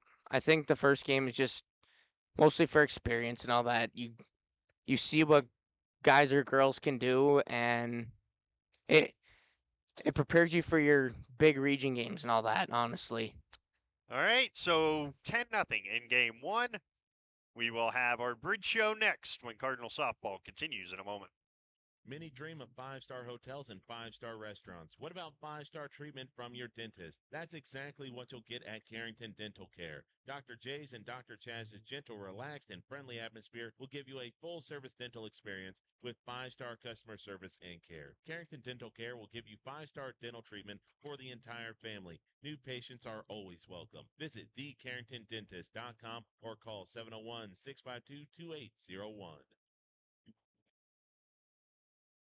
This is Tanner from Leading Edge Equipment. We've got you covered for all your on-farm bulk oil needs. We deliver high-quality John Deere engine oil, High Guard, Cool Guard, and DEF, along with a wide selection of oil tanks and accessories. Call Scott in Michigan, Chuck in Carrington, or me, Tanner in Devils Lake. We're ready to deliver right to your farm. Leading Edge Equipment, your family-owned John Deere dealer in Michigan, Devils Lake, Hamden, and Carrington. Talk to the parts department today. A growing operation keeps you going from sunup to sundown and beyond. Bremer Bank knows it's good to have a banker who helps you weather the ups and downs of the market. Add to your operation and get the resources, inputs, and equipment you need to make it pay off. Because right now, relationships matter more than ever, and understanding is everything. Find out more at bremer.com. Why choose Professional Eye Care Centers? 3 great reasons are Dr. Bond, Dr. Freilich, and Dr. Jangula, 3 of the most educated professional optometrists you'll ever meet. Next is their many locations. You can now see one of their spectacular doctors in Jamestown, Valley City, Carrington, Edgeley, Ellendale, and Lemoore. And finally, their fantastic selection. And yes, all of their frames and lenses are backed up by warranty. Visit proeyecarecenters.com and make an appointment today. Professional Eye Care Centers, clearly the best.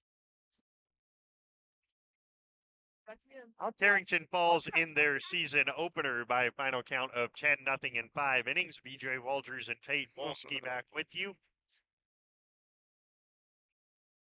Couple hits.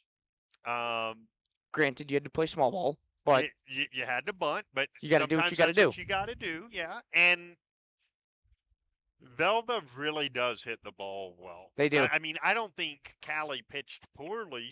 No. I thought she made 2 bad pitches in the whole game. One Well, of them got smoked out to left center, and then the other one got smoked to right center. And the ball that got smoked to right center. Other than that, I don't think she made a whole lot of bad pitches. No, she really didn't. And like I said, good teams find ways to win, and Velva found gaps and all that, and that's what good teams do. They find ways to score runs and win games. Well, that's 1 down and 1 to go. And when we come back, we will sit down and chat with Brady Smith. This will be our conversation from last Monday's Carrington Coaches Show. And that's next when Cardinal Softball continues in a moment.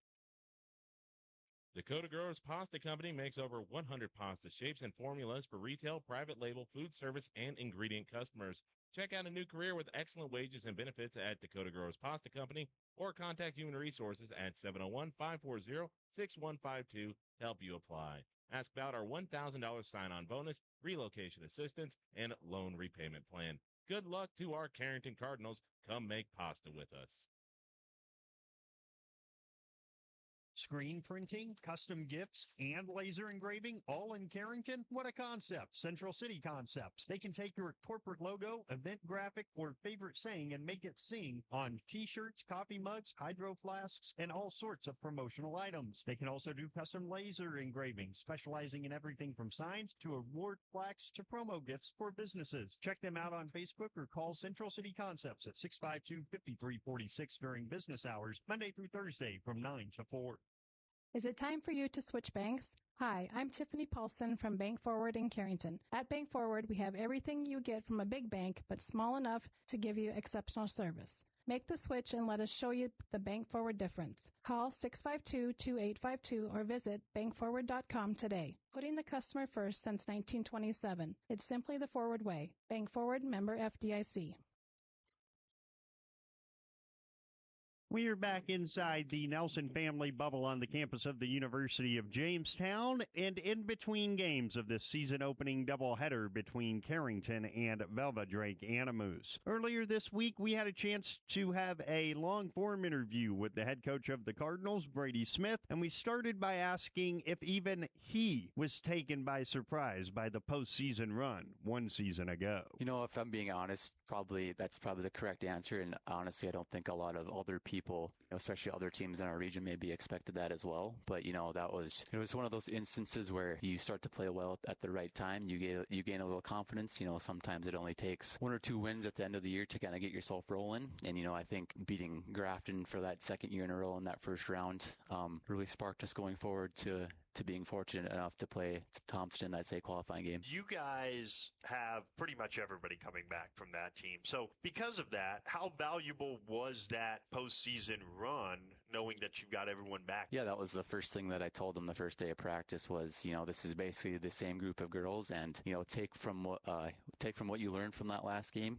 Just being there and getting a feeling of what it's like to be playing in an important game like that. But at the same time, it leaves a sour taste in your mouth, and that kind of gives you something to look forward to for that following season. And I can see it the first couple weeks of practice that they're ready to get back after it again.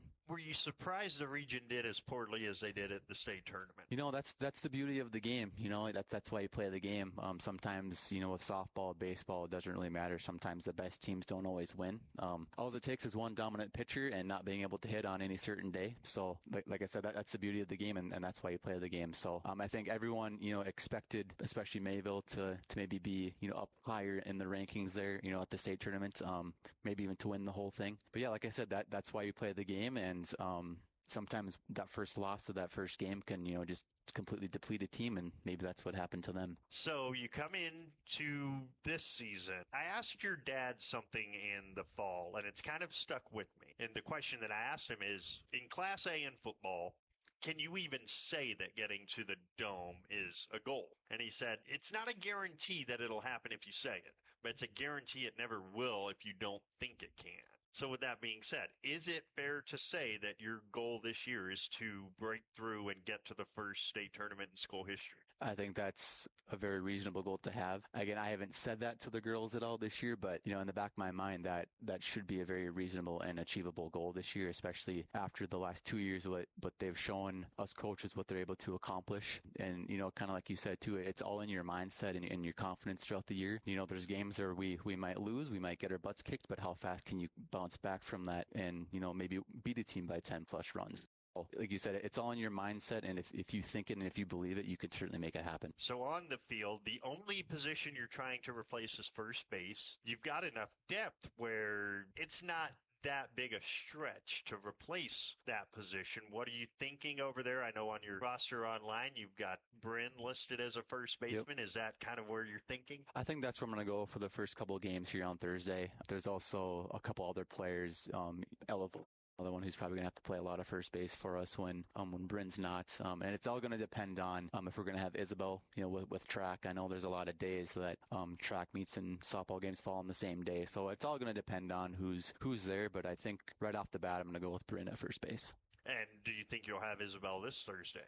It sounds like we will have Isabel for this Thursday. Yep, since we'll be playing at 7 p.m. Yep. So, we should have her. You've also got Callie Hewitt back, and it's crazy to think that she's still got a couple of years left in this program. But how clutch she was in the postseason, not just pitching, but that game-tying home run. Yep. In the elimination game that got you to within a game of state. She's an ultra confident and you just talked about mindset. She's also an athlete that's not very quiet in that her confidence probably spreads out to her teammates. How valuable is it to have that in the circle game in and game? Yeah, that's what I kind of want every player to have, that show that emotion. There were a couple of times last year where she showed almost too much emotion to where she was almost to the point of hurting herself, and I didn't want her to come down and land on the rubber of the pitching mound and tweak an ankle or knee or something. So yeah, she definitely has a lot of her brother in him. Braxton Hewitt was the same exact way when he played, loved showing emotion, and I think that when you can show emotion at the right time, it sparks everyone else around it, and it can be contagious. You guys lucked into something a year ago. We're joined by Brady Smith, the head coach of Carrington softball. You guys lucked into something as a group of coaches last year in the region, in that Mother Nature was so horrible to you guys that you split the region, and it worked really well. You just told me during the break you guys are going to do that again. I mean, it's not often you luck into something that works this well for a region, because geographically this is a tough region. It's way spread out. It takes up half the state, so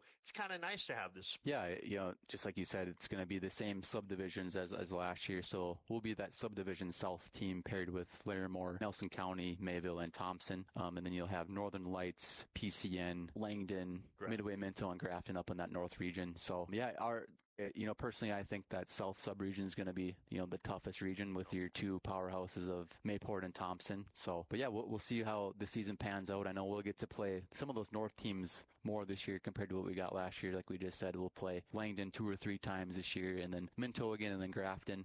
So yeah, we haven't had, besides Grafton and Minto, we haven't got to play Langdon for a couple of years now. So we'll kind of see how much better they've gotten in the last 2 years. But yeah, I'm really excited for the opportunity to to play all these teams in the region. Hopefully, weather depending, but I guess there's a bubble 45 minutes south if we have to play in that. So, and you also get invited again to mid-season madness in Fargo, and that to me was the weekend last year where your team kind of realized how good you could be. You were close against top 5 team after top 5 team, and that really built the confidence of your group. Absolutely. Washburn and Burlington, those were two rated teams in the state, and we took them wire for at least 5 innings.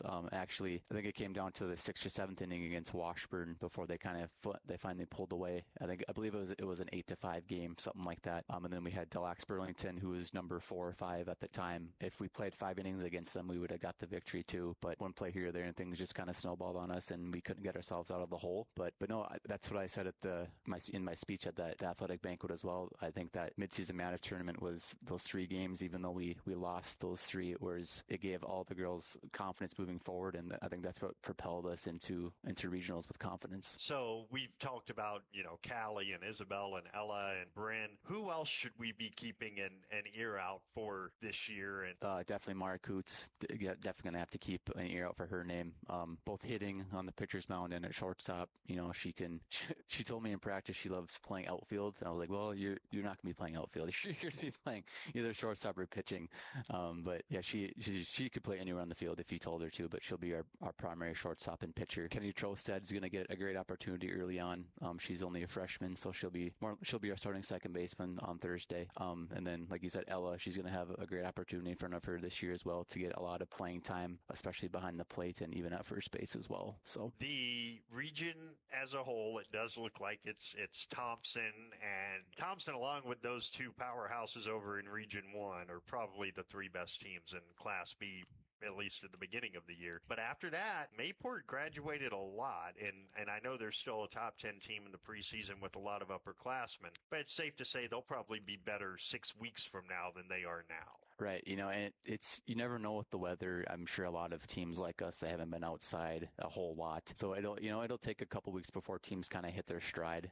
So that's why it's important to get as many games as you can early on in the season, just to get your feet under yourself. So I don't think teams really truly know how they're going to be until end of April, to when you've had a couple games underneath you. But yeah, I'm excited to play some of these better teams and just kind of see where we're at, and I think it's going to be a great challenge for us going forward, and just hopefully we can learn from those games positively and negatively, and just see what happens. Before we get to what's coming on Thursday, does it take you by surprise that Thursday you're going to start your season, and then it's really just a 7-week sprint? It really is, yeah. I told the girls just today that once this first game hits on Thursday, it's going to be May before you even know it, and then when May hits, it's going to be the end of school, and then it'll be regionals already. So just with all those games that you get, 2 to 3 games a week, the weeks fly by, and so that, you got to be ready for every opportunity that you have. And the first opportunity comes Thursday night at the Nelson Family Bubble at the University of Jamestown against Velva. They've already played 2 games. They tied both games. Yep. They tied Kindred, the defending state champion, 5-5, and then they tied Grenville County 12-12. So, and this is a program that is pretty good that you're going to face on Thursday. Yeah, again, a very experienced program. I believe I was just looking at their roster last night. I think they have a lot of upperclassmen, a lot of experience again, pretty well coached. So yeah, we do have a challenge in front of us, but I'm really excited to see what we can do against a top opponent like this. That's Carrington softball head coach Brady Smith here between games against the Velva Aggies. We will have the Bassett Motors starting lineups and the first pitch of Game 2 coming up when Cardinal softball continues in a moment. CHI, St. Alexius Health Carrington Medical Clinic, is committed to bringing you the very best in medical care and treatment right in our backyard. Their goals are to help people by addressing your health care needs and help you be as healthy as possible with preventative care, caring about your family as if they were our own. Traveling, a resident, or just moved into our community, CHI St. Alexius Health Carrington Medical Clinic is your hometown provider. Call for an appointment today, 701-652-2515. Your first car. It may have been a fixer-upper, but you treated it right. It was your own. That's how Showplace Cabinetry approaches each crafted piece. We deliver it to you with care, because it's our own. Central City Lumber can help you choose the design of your dreams. Give them a test drive. This American-made cabinet to your unique style and built with pride. Every single piece is back for a lifetime. Bet you wish you had that deal on your car. Stop in at Central City Lumber of Carrington, and let's build a beautiful kitchen or bath that really turns heads. Back inside the Nelson family bubble on the campus of the University of Jamestown. It's game 2 of this doubleheader between Velva and Carrington, and this time Carrington are the visitors. And so let us give to you now their starting lineup. They will lead off with their pitcher, Mara Coots. Isabel Wendell is here, and she plays center field, bats second. Callie Hewitt, the shortstop, hits third. Bryn Smith does the catching and bats cleanup. Lauren Hendrickson, the third baseman, hits fifth. Ella Volk, the first baseman, hits sixth. Kennedy Trostad is the seventh place hitter and second baseman. The left fielder is Aubrey Nice, hitting eighth, and in right, Bailey Ness. She hits ninth. For Velva Drake Animus, their defense left to right in the outfield is Fallon Hudkins, Marley Kittleson, and Leah Volachenko. Left side of the infield, Abigail Hudkins and Grace Ballas. Right side is Jenna Lonas and Kinley Peterson, with Tessa Clemens catching now the other Ballas sister, Emma, in this one. Hope you enjoyed that interview with Brady Smith. It is always fun to get to catch up with Brady because he's the only coach the program's had. Every moment of every game, he's been the leader for it. Same with Coach Shipman with baseball. Yep. So when you get to have a night where you talk to those two individuals, that was fun Monday, and it was really fun to catch up with Coach Burnson as well because, I mean, she's a Carrington Cardinal. She assistant for a long time and now head coach of Cardinal track and field. And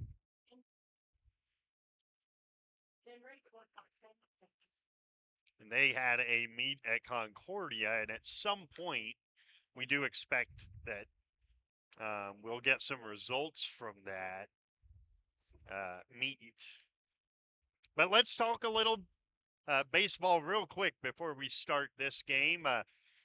In theory, you guys start Tuesday, but we don't think that's probably going to happen. Nope. Most likely Thursday, and then 2 games on Friday.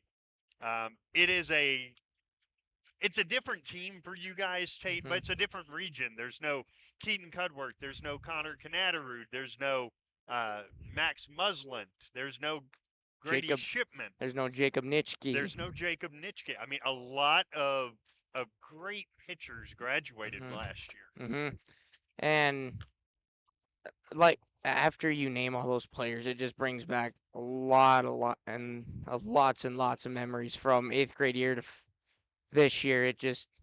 You remember facing all those guys and how good they were, and it was always like, oh, we got to face this guy. Did Brady go easy on you guys in practice? Depends on what kind of day you had. we'll go. What depends on what kind of day you had. Nah, but he pushed us to our best, and when he was on the mound, that's when we were at our best. Because yes, not a lot of teams are going to touch him, but at the same time, you've got a lot of good hitters out there that did touch him, and he trusts his defense enough to just sit there and he can relax. Here we go, game 2. Pull out Carrington and Velva. Mara Coots hits the first one off the turf right to the pitcher on one bounce, and the throw to first is in time. 1-3 put out to begin it. And here's Isabel Wendell's first at bat of the year. She just had a full day of track and field, and now here she is. First pitch to the senior. Low, 1-0. Pull out some of my one-liners here maybe in a little bit. A ball and no strikes. You like to hear a little energy in the dugout. Oh, trust me, you'll hear it plenty during baseball. Trust me. 1-0. With the characters you have, I'm not surprised. The 1-0 slapped foul and out of play. 1-1 behind us. Like a dog. A ball and a strike to Isabel Wendell. Callie Hewitt is on deck to the left side. Wendell's first at bat of the season on 1-1. She swings and misses. It's 1-2. I thought I heard something, but that may have just been the ball hitting the glove. 1-2 the count. You know, some of those foul balls we like to call airstrikes because of how high they come from. 1-2 the count. Here it is. On the inside corner, strike 3 called. And there are 2 down in the inning for the sophomore Callie Hewitt. And it still boggles my mind that she's just a sophomore. That a lot of these girls are really young and all that. The pitch. Hewitt fouls it straight back. It's 0-1. Our buddy Max was ready for it. So, I'm not saying he would have caught it. I just said he was ready for it. well, we know how well his throwing skills are. You kind of set yourself up for that one, Max. I can't help you. Nothing in 1. Here it comes. Swing and a miss off speed. 0-2. Oof. Boy, if you got a good off-speed pitch. Oof. Man. That, holy smokes. We call that, like I said, we call that stinky, stinky cheese. 0-2. And the 0-2 is swung on and missed.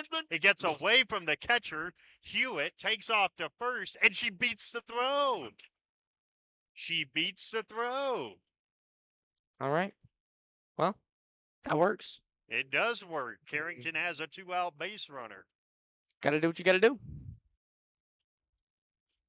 Now see if you play a little bit of small ball, see if you can make it interesting.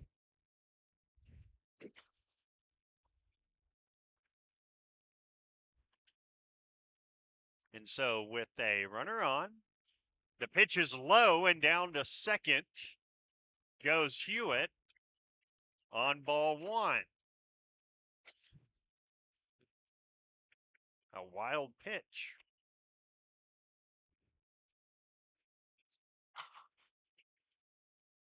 One and 0 the count. And the 1-0. Bryn Smith takes strike 1 over the outside. It's 1-1. It's a good pitch. It's a really good pitch. Hewitt's at second. She's the first Cardinal to reach second tonight.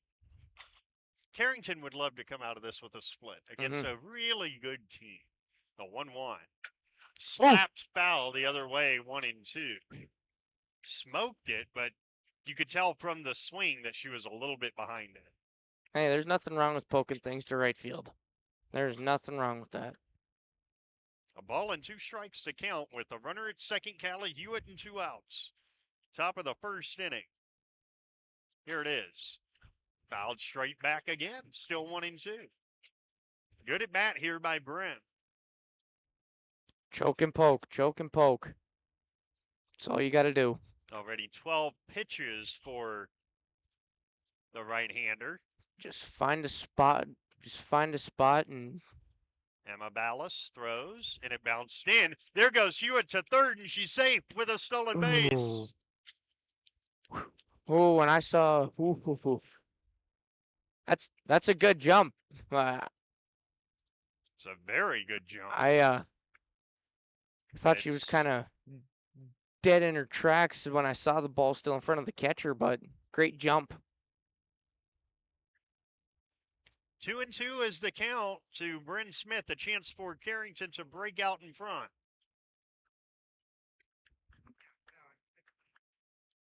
And now the 2-2. Hit on the turn right back to the pitcher, and the throw to first is in time. The side is retired. For Carrington in the first, no runs on no hits, no errors, and 1 left on base. And as we go to the bottom of the first inning, it is Carrington nothing and Velva coming up on the Bank Forward scoreboard, and Cardinal softball continues in a moment. Have you heard? There's a new station in town. No, silly, it's not a train station. Hydration station. Come and check out Hydration Station at 930 First Street in Carrington. They have delicious and healthy protein shakes, teas, smoothies, and juices. Oh, and they also have some great snacks for on the go. And did you know that they are now open until 4:30? That's right, 6 a.m. till 4:30. Stop by and see Jim today at Hydration Station, First Street in Carrington, open Monday through Friday, 6 till 4:30. Check out Facebook for Saturday openings. It's a score. The Bassett Motors starting lineup for Velva. Their shortstop, Grace Ballas, leads off. The third baseman, Abigail Hudkins, bats second. Emma Ballas is the pitcher batting third with Kinley Peterson at first batting cleanup. Jenna Lonis is the second baseman hitting fifth. Fallon Hudkins, the left fielder, hits sixth. Tessa Clemens is the catcher hitting seventh. The DP is Adriana Lunde, and she hits eighth. And batting ninth is the center fielder, Marley Kittleson.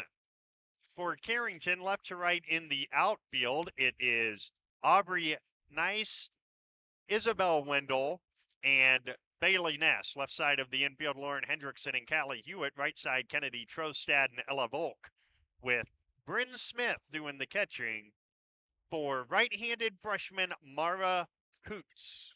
God, those Yankees players are such cheaters. The pitch is high, ball one. Okay, but would you use the torpedo bat if offered? No, honestly, just No? because it ruins the fun of the sport, not gonna lie. Here's a 1-0. Slapped foul down the right field line, 1-1. Okay, I hate to be the devil's advocate guy, but I'm going to, especially if it means I'm defending the Yankees. Gross. Yuck. Yuck. Yeah. 1-1. Yuck. Coots ready, throws to Grace Ballas, and it's hit on the Sit. ground past third Oh. into left, a base hit. That ball had eyes. Single through the left side, and the leadoff hitter is aboard. Okay, so I don't want to play devil's advocate, but the major league batting average is still 239, and the slugging is still just 350. True. It's not like it's really hurting the sport right now. True. But scoring 20 runs and then 12 the next day. Here's Abigail Hudkins, the third baseman, and she takes a strike. It's 0-1. When has Boone got his guys on? Of course, it could just be bad Brewers pitching. it could be, but Nothing in one. I don't think Nestor Cortez is a bad pitcher. That's bunted foul, 0-2. I really don't think Nestor Cortez is a bad pitcher. Wouldn't mind it if he was. I mean, I'm not saying it would help the Pirates. I'm just saying they're in the same division. There's nothing that can help the Pirates. Trust me. No. Pirates are kind of a lost cause. Yes, they are. 0-2. Here it is from Coots. Hit on the ground to third on the backhand. Hendrickson throws to first late, and it gets away from Ella Volk. Going to third is Ballas as Hudkins on a single and an E5 gets to second. You just gotta, if you're Lauren, you just gotta eat that, not gonna lie. So on an error. Hit from Coots. The pitch is wide.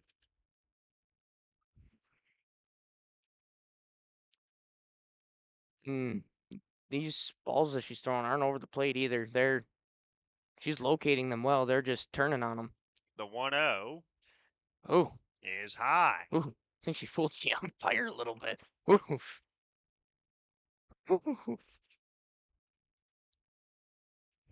We'll call that one an incognito. The pitch is low, 3-0.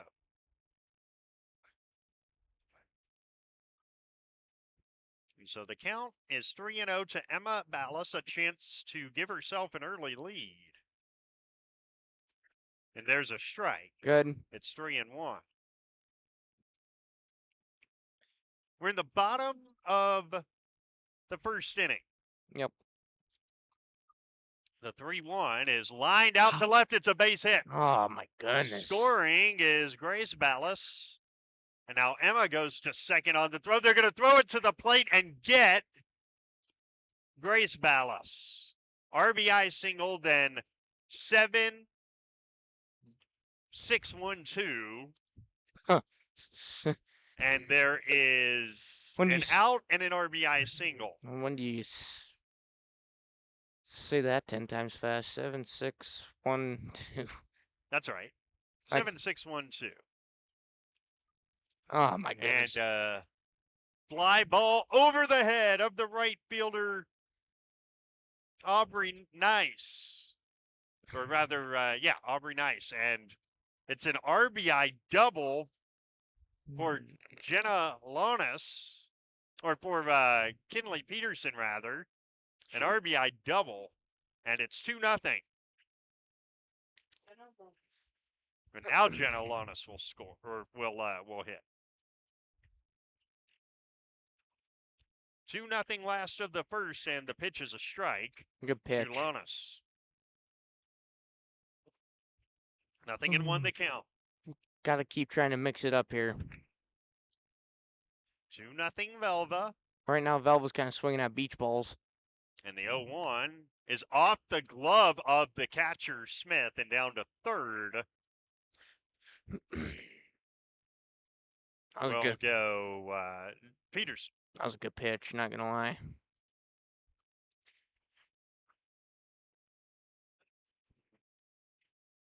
And Good. swing and a miss. Good way to squeeze that.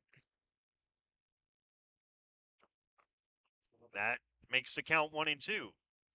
It's 2-0. And the pitch is popped up on the infield. Callie Hewitt and Lauren Hendrickson look at each other. And it drops, and now the throw goes into right field. Scoring is Peterson, and it's 3-0 on an infield single and an E6.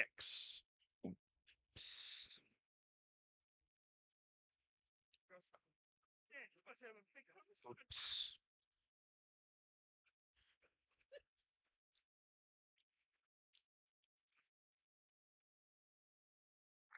And now Brady Smith is going to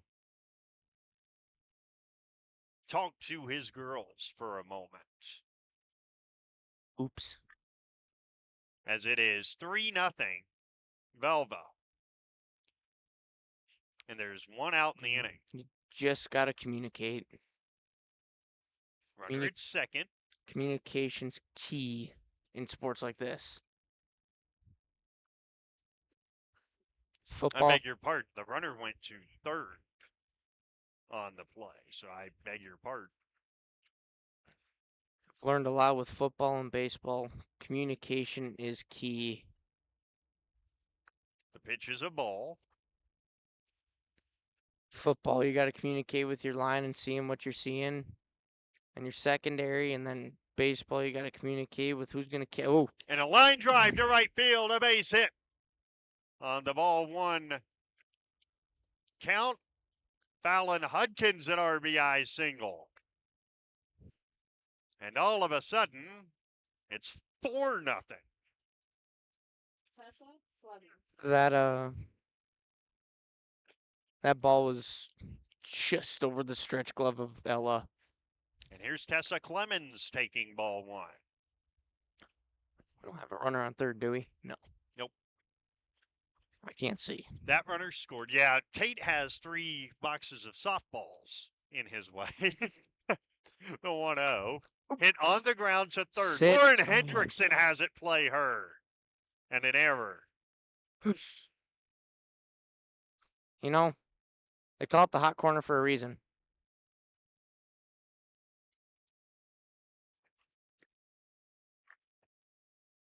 And there's 2 on, and are we going to get a runner?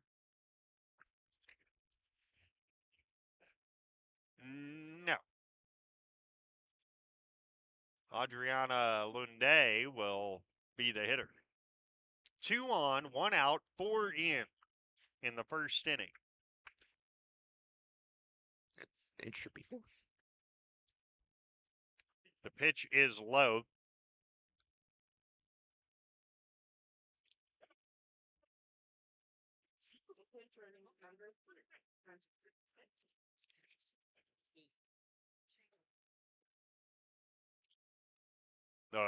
1 ball. Pitch is fouled away, and we got a runner. Oh, okay, a runner at first. And it's McKenna Panchalt is running.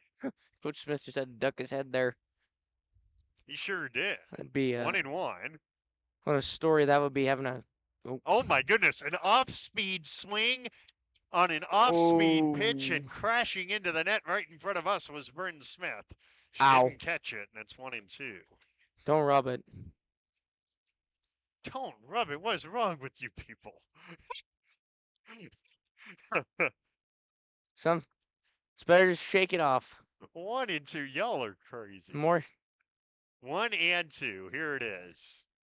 Swing and a miss. Struck her out. Runner goes to third. Safe.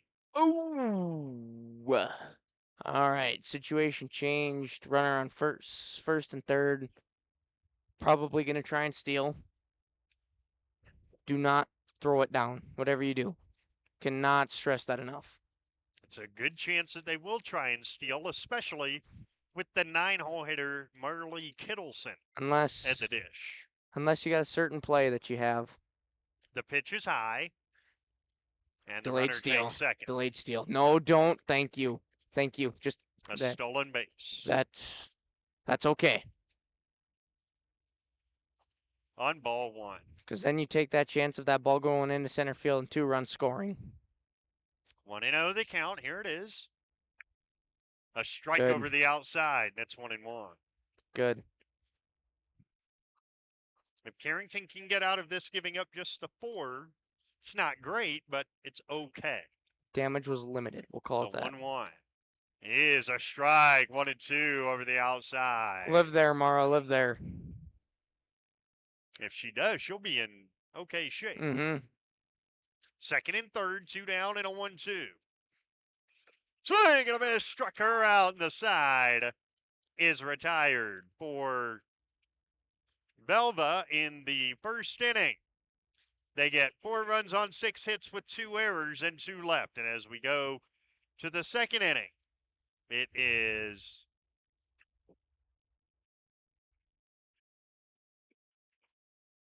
Carrington trailing 4-0. And Cardinal softball continues in a moment. This is Zach Volson, a senior at Drake Animus High School and the 2024-25 North Dakota High School Activities Association Distinguished Student. This is a sincere plea to adult fans from North Dakota high school students. Please don't embarrass us by yelling at players, referees, or coaches. The number one reason students participate in activities is for fun. Please don't take the fun out of these activities. Support us at games in a positive manner. A public service message from the North Dakota High School Activities Association and this radio station. So it's on to the second inning of this second game. And Carrington trail 4-0 after 1. Oh, my goodness. Well, the Phillies won. It's a good day. Tar Heels are winning last time I checked. 3-2 over Duke. Be an even better day if the Yankees were to lose. North Carolina won 4-3. Nothing wrong with that. Mm-hmm.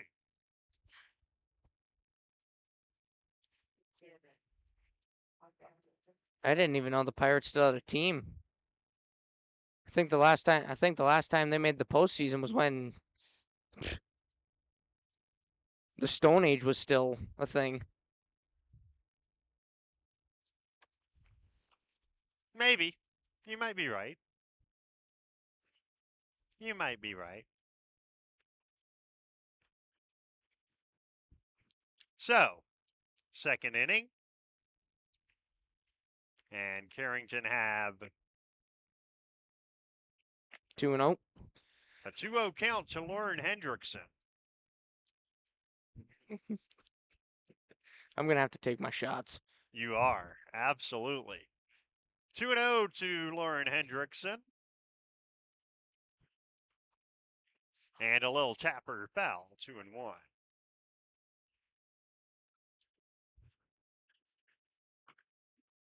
Well, it's nice to see Lauren jump on that 2-0 pitch. Granted, it was probably a little low, but 2-1 is the count. And the 2-1 swing and a miss. 2-2. Really good fastball. Mm-hmm. We've got track results from Coach Burnson. We'll share those as we get a chance. 2-2 to Hendrickson. Here it comes. Very high, directly to the backstop. Heads up. Max thinks he was going to make a play. Again, we've seen his throwing skills. 3-2. See, when it comes towards me, I don't even think I'm going to make the play. Max puts his hands up like he's got it. The 3-2 slap foul, and this has turned into a real nice at bat for Lauren Hendrickson.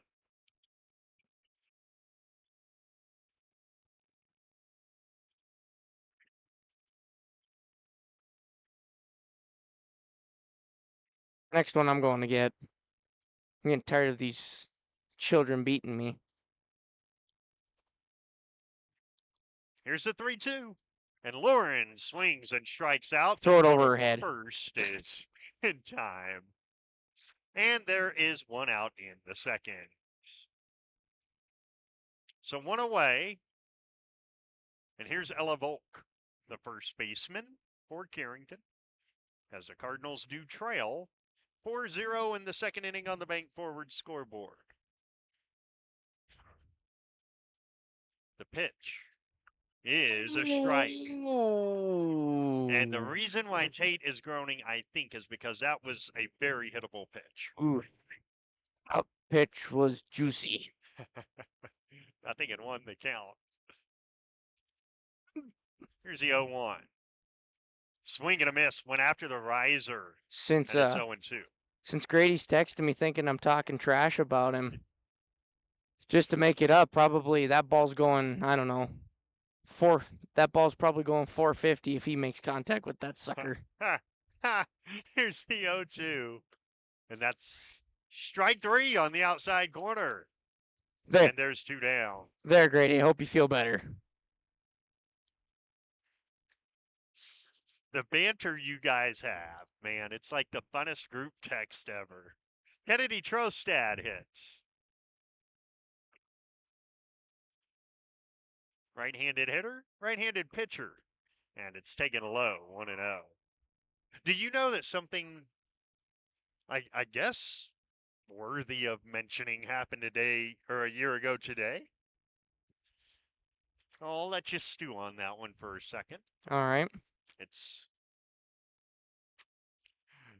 4-0 in the second. I'm taking BBs from everybody. That's high, 2-0. I don't know if these are BBs. That's all Max can throw accurately. He can't. That's about he can't even. That's about as cold as it's gonna get. He can't even throw a big yellow ball. 2-0. Here it is, and there's a strike. It's 2-1. I wouldn't want to know what it would look like kicking a football or a soccer ball. 2-1 the count. That's called denial play-by-play, what I just did. Here's the 2-1. Cut on and missed. A little late on it was Trostad, and it's 2-2.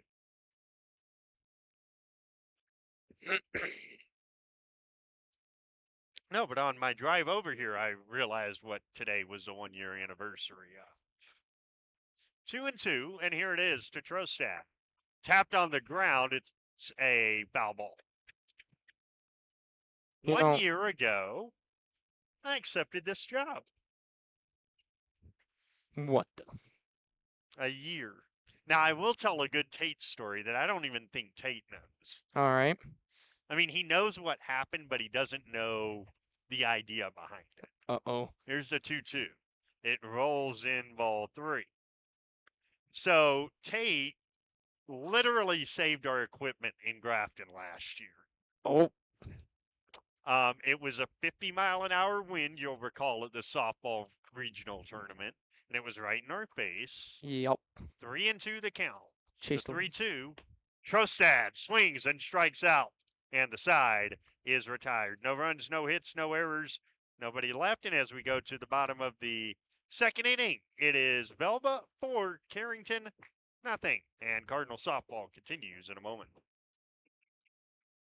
Napa is your source for quality auto parts for your car or truck in Carrington. Let us use our Napa know-how to help you find the right battery, brakes, filters, headlights, wipers, or other parts you need to get your job done. We also stock tools, equipment, and many other items for cars, heavy-duty trucks, marine, and farm equipment. Order your parts online or drop by today at 490 8th Street North. Call 652-3663. Your Carrington Napa Auto Parts team looks forward to serving you today.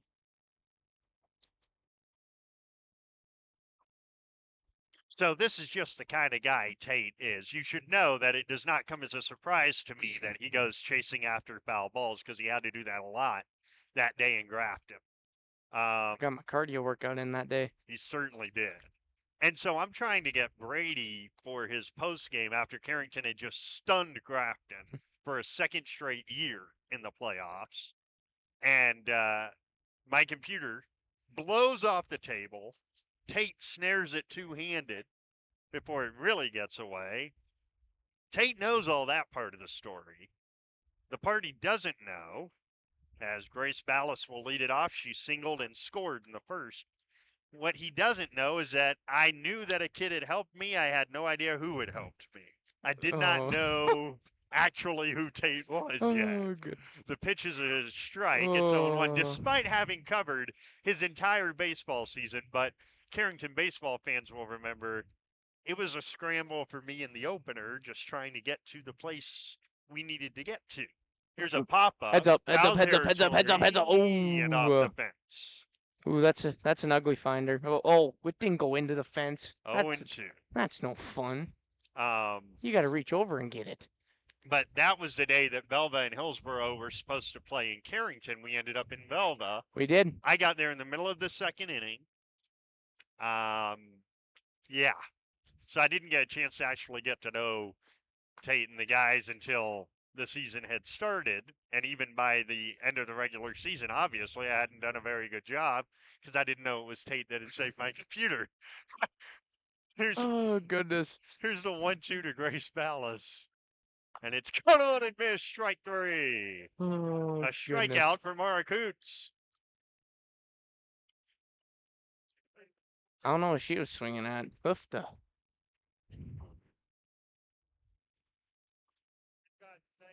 You know how in baseball they say you need good peepers to see and all that? I do know how they say that, yeah. Well, she didn't have very good peepers there. That ball. That ball would have ended up somewhere. Oop. And speaking of, A foul bunt by Abigail Hudkins. we got ourselves objects being hit and thrown at us.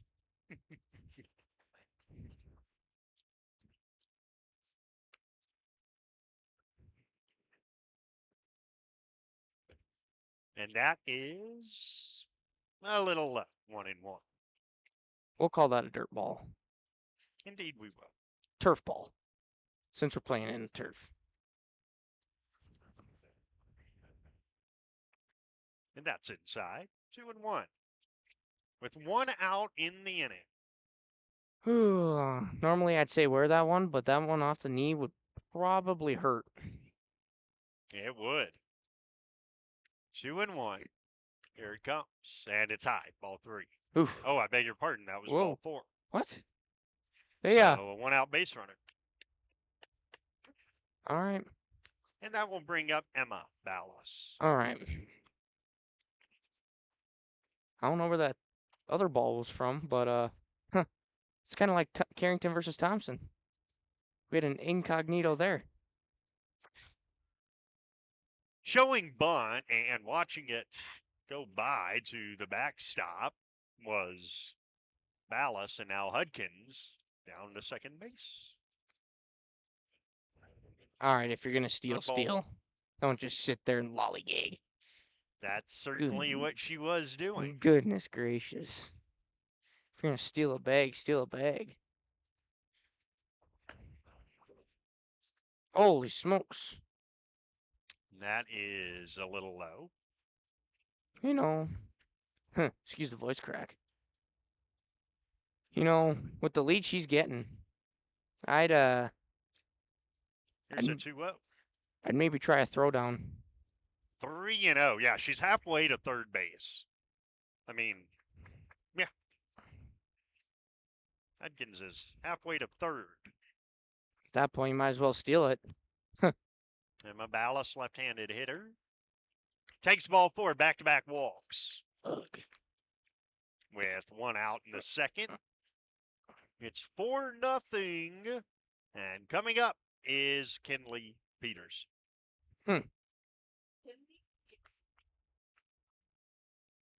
Peterson, right-handed hitter. I could see him bunting or trying to hit and run here. The pitch. Peterson takes an off-speed pitch for a ball. I beg your pardon, for a strike. Oh. So and 1. Wow. That's a pretty nice pitch. Almost had me, Nothing in 1. had me fooled for a second. Hit on the ground to deep short through, a base hit. Around third is Hudkins. She'll score. Going to third is Ballas. No. Second with an RBI single is Peterson. It's 5-0.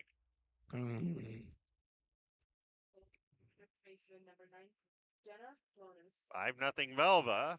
And now right-handed hitting Jenna Lones will hit. Lones has a hit in the game. By the way, I'm going to give Tate a task. Track results? Track results. And as he gets a moment, he can give us the results one by one as that's fouled off. It's 0-1. A lot of top 8 finishers today in Concordia. Why don't you lead us off with the top? All right, pole vault, Sadie Lura took first, Reese took 7th, Reese Schaefer took 7th, and Maddox Davis took 8th. Imagine that. Kennedy Pazdernick took first in the 3,200. Here's the 0-1. Hit back to Coots. She throws to first and throws it off the glove of Volk. Everybody moves up. It's 6-0. Ooh. Ow. Ow. On the E1. First, I thought Mara was going to throw it home. And then it went off the glove. It's actually an E3 on Volk.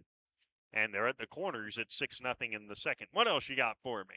Kennedy Pazdernick, imagine that, took first in the 3,200. Macy Fiebiger second, and Kari Coleman 5th. And now a line drive up the middle. Hewitt steps on second, throws the first, double play. Great did play. She not? She did not step on second. She did not step on second. So scoring on the play is Peterson. There are 2 down, but it is now 7-0. Dylan Bachmeyer took 8th in shot put. The 4x8, Eden Hornet, Mara Johnson, Aniston Hornet, and Kennedy Pazdernick took first. Long jump, Josh Bickett took 5th. Swing and a miss by Tessa Clemens. The pitch was in the dirt. And so on to third base goes Lonis. 4x2 was Maya Nice, Sadie Lura, Harper Coleman, and Isabel Wendell, and they took second. Here's a ground ball to third. Lauren Hendrickson across the diamond in time, and the side is retired. But 3 more runs in the second, and it is Velva 7, Carrington 0 through 2 on the Bank Forward scoreboard.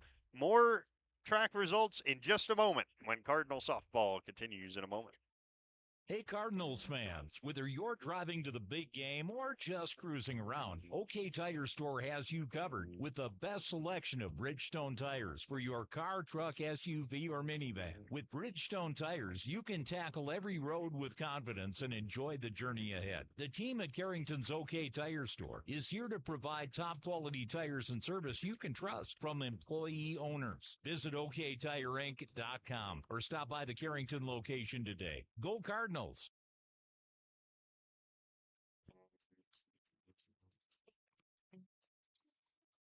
Back in Jamestown for more track results, we got the 4x2 for girls was Maya Nice, Sadie Lura, Harper Coleman, Isabel Wendell. They took second.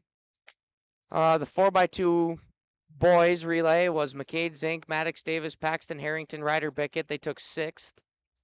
55-meter hurdles, Isabel Wendell took 2nd. Maya Nice took 6th. 400, Aniston Hornet took 4th, Mara Johnson took 8th, and Peyton Harrington took 2nd. 800, Gabe English took 8th. 4x4 girls was Harper Coleman, Eden Hornet, Reese Schaefer, Sadie Lura. They took 1st. 4x4 boys was Paxton. That's the 4x4 girls that won the state championship last year. Yup. We go to the 3rd, and Aubrey Nice is leading it off. 7-0 Velva. Boys 4x4 while we're waiting was Paxton Harrington, Josh Bickett, Ryder Bickett, Peyton Harrington. A bunt foul. It's 0-1. The boys 4x4 team took 1st. And the girls placed 3rd overall. The boys placed 9th overall. Overall, great meet. Lots of personal records today. Very good. So there you go. Well, track update. Thank you very much, Coach Burnson, for sending those results along. Here's the 0-1 to Nice, and a tie, 1-1. I know she's probably listening to this right now saying I need to get that kid out for track, but I don't know. Well, I was telling your mom before the broadcast tonight, a year from now, you might have football coaches saying you're not playing anything. Mm-hmm. You might be done. The Yep. 1-1 hit on the ground foul wide of first. They might tell you, hey, you're pretty good on the radio. Just stick to that until you get on campus. True. They might tell me that. They very well might. 1-2 the count. It'll be Nice, and then Ness, and then the top of the order again, and that bounces in. Okay. 2-2. I just want to explore my options and see what fits me best. If you have a bunch of football and a bunch of baseball offers, that's a hard decision too. It is. And 2-2. Here it is. And Aubrey fouls it straight back. It's still 2-2. Oh. Who flinched? Gooches. I go to Moorhead tomorrow if the weather cooperates for Junior Day. All right. 2-2. Here it comes. And that is strike 3 on the outside. And there's one down in the 3rd. 7-0 Velva. And we might be late on this, but let's pause for station ID. The Cardinal is AM 1600 KDAK Carrington and FM 100.1 K261EW Carrington. Locally owned and operated by I3G Media. I say I might have been late on that. I may have played it, but I did not remember. Oh my goodness. Look at them off hands. Right side, and look at that. Oh my goodness. You can't teach that. No. Great hands from the assistant coach for Velva. That was smooth. That was smooth in the dugout. And the throw. BJ Walters and Tate Wolski enjoying some softball indoors tonight. Here's the 0-1. Bounce. Oh. Well, I thought it bounced. It did not. It's 0-2. We'll call it cricket. Do you watch cricket? Do you enjoy cricket? Some baseball players actually do. It's not a sport I can sit there and watch. Okay. 0-2. And here it is. And Bailey Ness, that hit something. I guess it hit the ground, 1-2. Look, if the deaf guy heard something, it must have hit something. By the way, you'll love this next story. 1-2 the count. Especially those of you who have gotten to know me over the last year. Ow. Chopper foul right off of her shoulder. Don't rub it. 1-2. So I'm hanging out with my nearly 5-year-old daughter who also wears a couple of hearing aids. And I asked her, well, Melanie, what do you think of your hearing aids? Do they help? Here's a 1-2. Low. 2-2. And I finally understood the frustration everyone has with me when her answer was, what? I finally understood. 2-2 the count. To Bailey Ness from the right side. The 2-2. Hit on the ground, pass base hit. Twisted into right field, a base hit. Hey, there's nothing wrong with those. There's absolutely nothing wrong with those. Real nice piece of hitting by Bailey. And it gets it to the top of the order again in Mara Coots. I created a little chart of where all my hits went, and 95% of my hits went to right field or right center. And that means you're on it. Mara Coots 0 for 1 in the game. Carrington trailing 7-0, and the pitch gets away, and down to second is Ness on ball 1. I don't know. For some reason, Grady thought he wanted to beat me in stolen bases and batting average, so I guess. I don't know. Your batting average was pretty good last year. Granted, it was, but. The 1-0. Hit on the ground towards second. The throw to first is in time. Ness goes to third. There's 2 down. Granted, Grady was also swinging at beach balls during the tournament. Everything he saw was the size of the moon. Here's Isabel Wendell. You guys love hitting in steel, don't you? Mm-hmm. Legion was. I wasn't there for that game, but I listened to it, and it was quite the game. First pitch, swing and a miss. Especially gets away, but not near far enough to do anything with. 0-1. Especially that left field. Oh goodness, yeah. Corbin loved hitting the ball out of left field. That he did. Corbin loved that. He sure did. Hope he gets healthy again. If he wants to play football at the next level, I'm sure he can if he's healthy. The 0-1 fouled off 0-2. Ow. Football coach Kyle Smith sent me a video of Corbin at 100% his junior year. And now I understand how injured he was. Like, man, he could shoot out of a cannon. 0-2. Granted, also, he was Mr. Hochul's whipping stick. A little high, 1-2. But I think the video that Kyle had sent me was him chasing down that outstanding Harvey Wells County quarterback. Real good player. Isaac Freeze. Talon Thorson. That's who, Thorson. The 1-2 is cut on and missed, and the side is retired. No runs, a hit, and 1 left. We go to the bottom of the third. It's Velva 7, Carrington 0, and Cardinal softball continues in a moment. Carrington sports fans, want to stay on top of all the local action? Catch what you missed by checking out the Foster County Independent. From game-changing plays to memorable moments, we've got you covered with the most in-depth sports coverage in town. And don't miss our stunning photo galleries that capture every thrilling moment and winning smile. For the latest scores, stories, and stunning sports shots, grab your copy of the Foster County Independent today or visit us online at fosterconews.com. Don't rely on a 4-leaf clover for a great deal. Come on down and get a guaranteed great deal with low interest rates on Silverado heavy duties and huge savings on remaining 2024 models. You're sure to find your pot of gold this month at the Set Motors. Stop in or call 701-652-2955 to schedule a test drive today. Where our customers set their friends.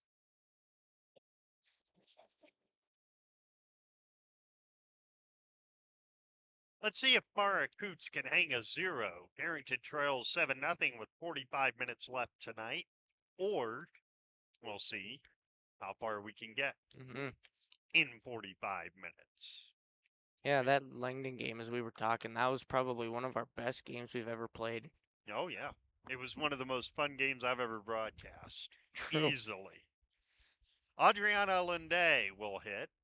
Left-handed hitter struck out her first at bat, and she takes ball 1 here. She's trying to slap hit it. Yep, slap hitter from the left side. Yeah, that Langdon game was really something, and it happened quick. Your touchdown, 58 seconds in. The 1-0 is low, 2-0. There's nothing wrong with that. Set the tone early. Yep. And then you had about 2 goal line stands. And you had about 2 trillion tackles in the game. The 2-0 is a strike, and it's 2-1 over the outside. Nah, our defensive line is the big reason why I had so many tackles. Forcing Dylan Bachmeyer has never played a better game, I don't think. Swing and a miss, 2-2. all those guys. I mean, Cody, Drew. Drew, honestly, is the guy who I'd shoot blitzes through and all that. It was just 2-2 slap towards Coach Smith. Look out. oh my goodness. You gotta make that play, coach. Well, the hands were in the pockets, you know.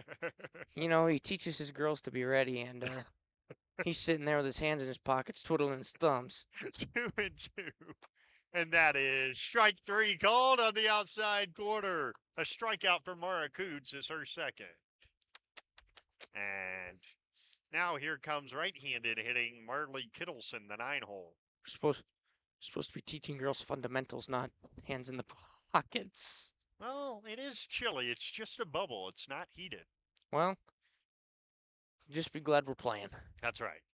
The pitch is inside 1-0 to Kittleson. We should tell you that, as is always the case, follow us on Facebook and Twitter. In terms of Tuesday's baseball game, we'll see. We'll see. No Hope one's it's that so. optimistic. The 1-0. Bunted in front of the plate, God right damn to it. Coots. She fields, throws to first down the right field line. And holding at first base is Kittleson.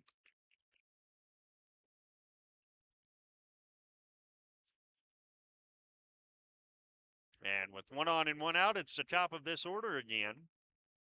That means Grace Ballas Velva coach a little upset with his base runner. for not going to second. Yep. Break down and chop your feet. Honestly, on a throw down the right field line, you probably should be at second. Yeah.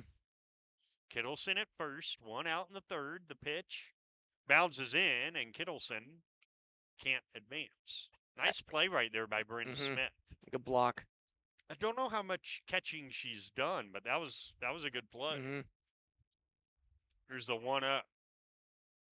Popped up on the infield. Catch it it, drifts out please. to right, and Oh. it gets past Bailey Ness.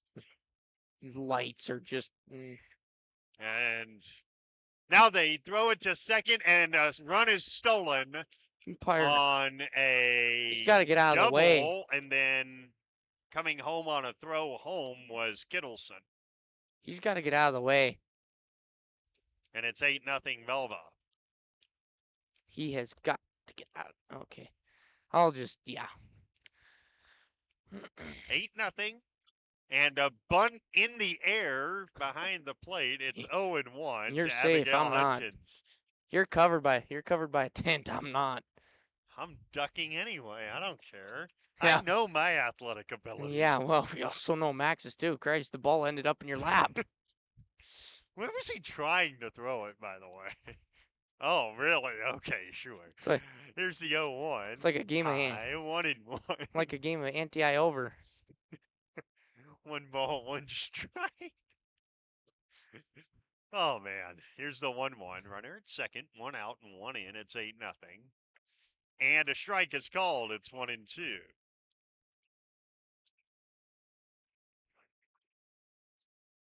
8-0 on the Bank Forward third inning scoreboard, game 2 of this doubleheader. The 1-2.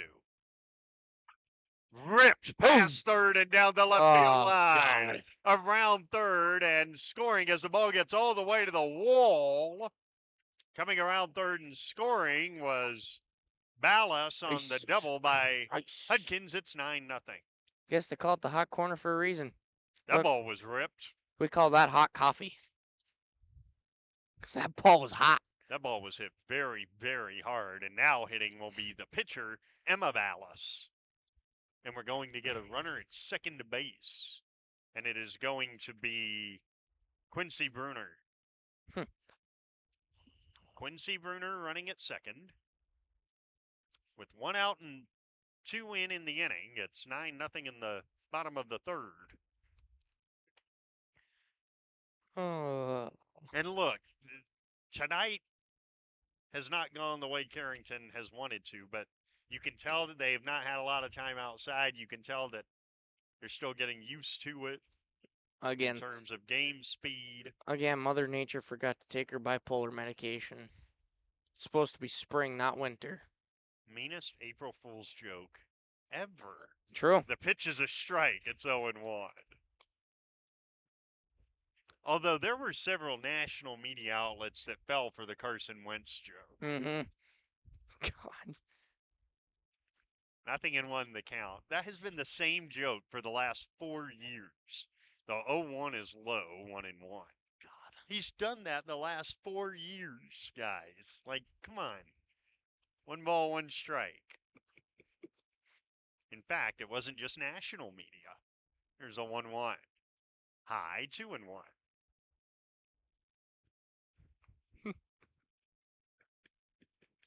Oh, goodness.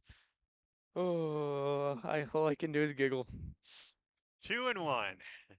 Sounds like me when here's a 2-1. Slapped in the air to left center, and it drops. Base hit. It'll be first and third. Well, no, it'll be second and third. Sounds like me. Sounds like me giggling when somebody says the Pirates are going to win a World Series. Nobody ever said that. No, but people do. Second and third, 1 out, and You'd be surprised of how many Kenley Peterson.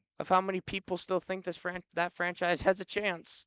Well, my comment was going to be that laugh sounds like the laugh I give when the Pirates turn to the bullpen. There's a line drive single, and then it's off the glove of Wendell. 2 runs are home and into second base with a 2-run single advancing on a DH is Kenley Peterson. That's the hardest hit ball of the day, and it's 11-0. Mara might need to check her drawers after that one. That one was coming right at her. It was. I mean, my goodness. And she's tall. She's not short. Yeah, we yelled duck. It's like playing a game of duck, duck, goose. Adriana Lunde at the plate, and the ball gets away from Bryn Smith. Throw to third is not in time. It's like playing a game of duck, duck, goose. I'm so glad you call it that. Because those goofy Minnesotans.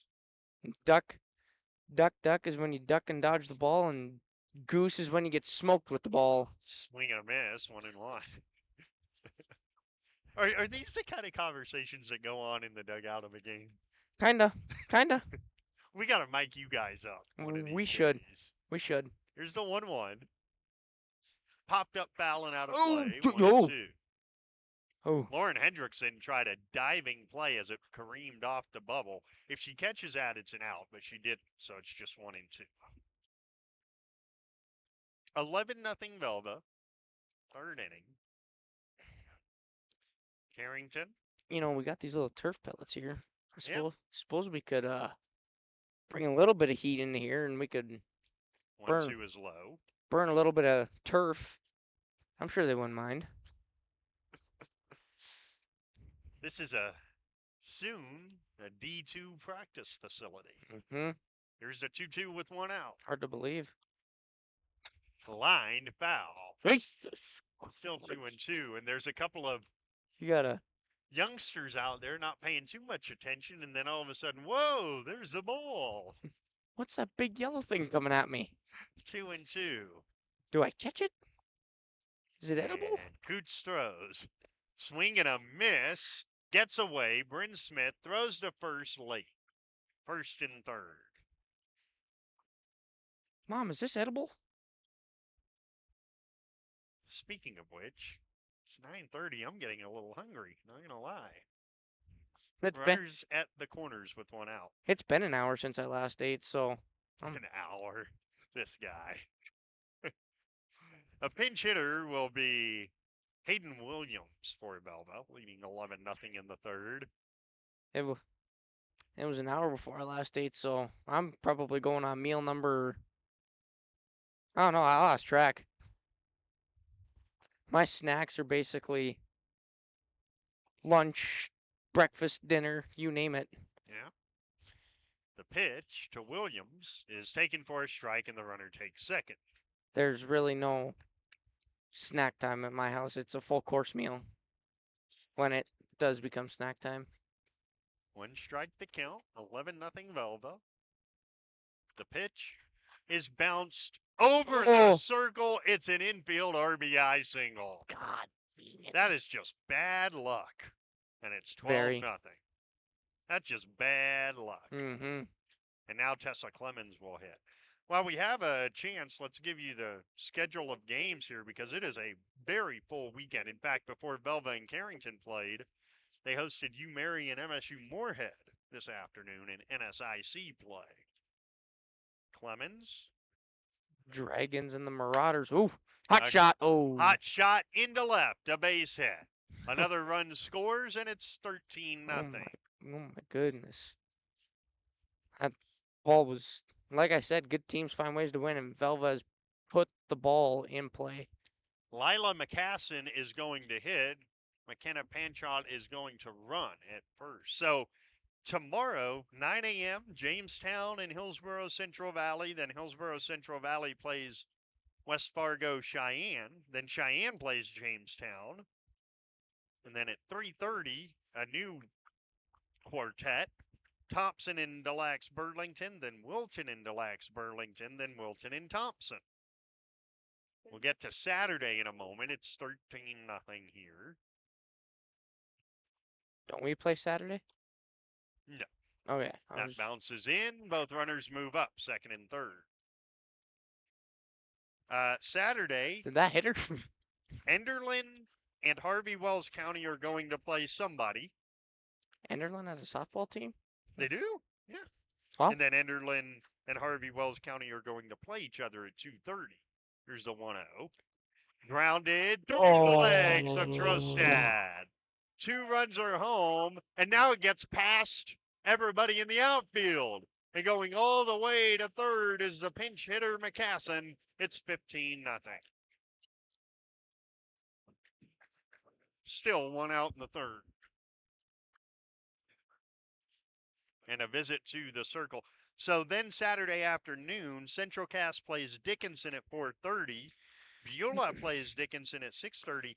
And the 8:30 game might be a good one because it's 2 state tournament teams from a year ago, Beulah and Central Cass. Ooh. Ooh. And because that's not near enough softball for everybody, the Jamestown Dakota State series got moved from Madison to here Sunday and Monday. Wonder why. Miserable conditions in Madison. Hmm. Yep. Yeah, it just. It started, and then, quite frankly, it never stopped. No.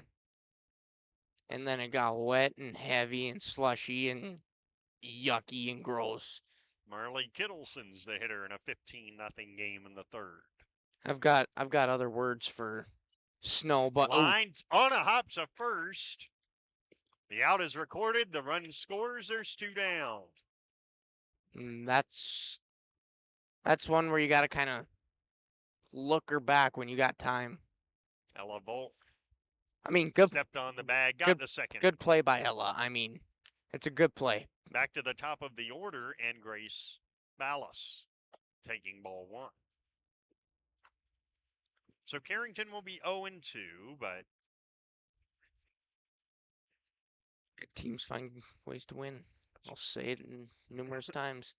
the pitch is wide. They will, or no, the pitch is a strike. They will play a week from today in Turtle Lake against a good Central McLean program.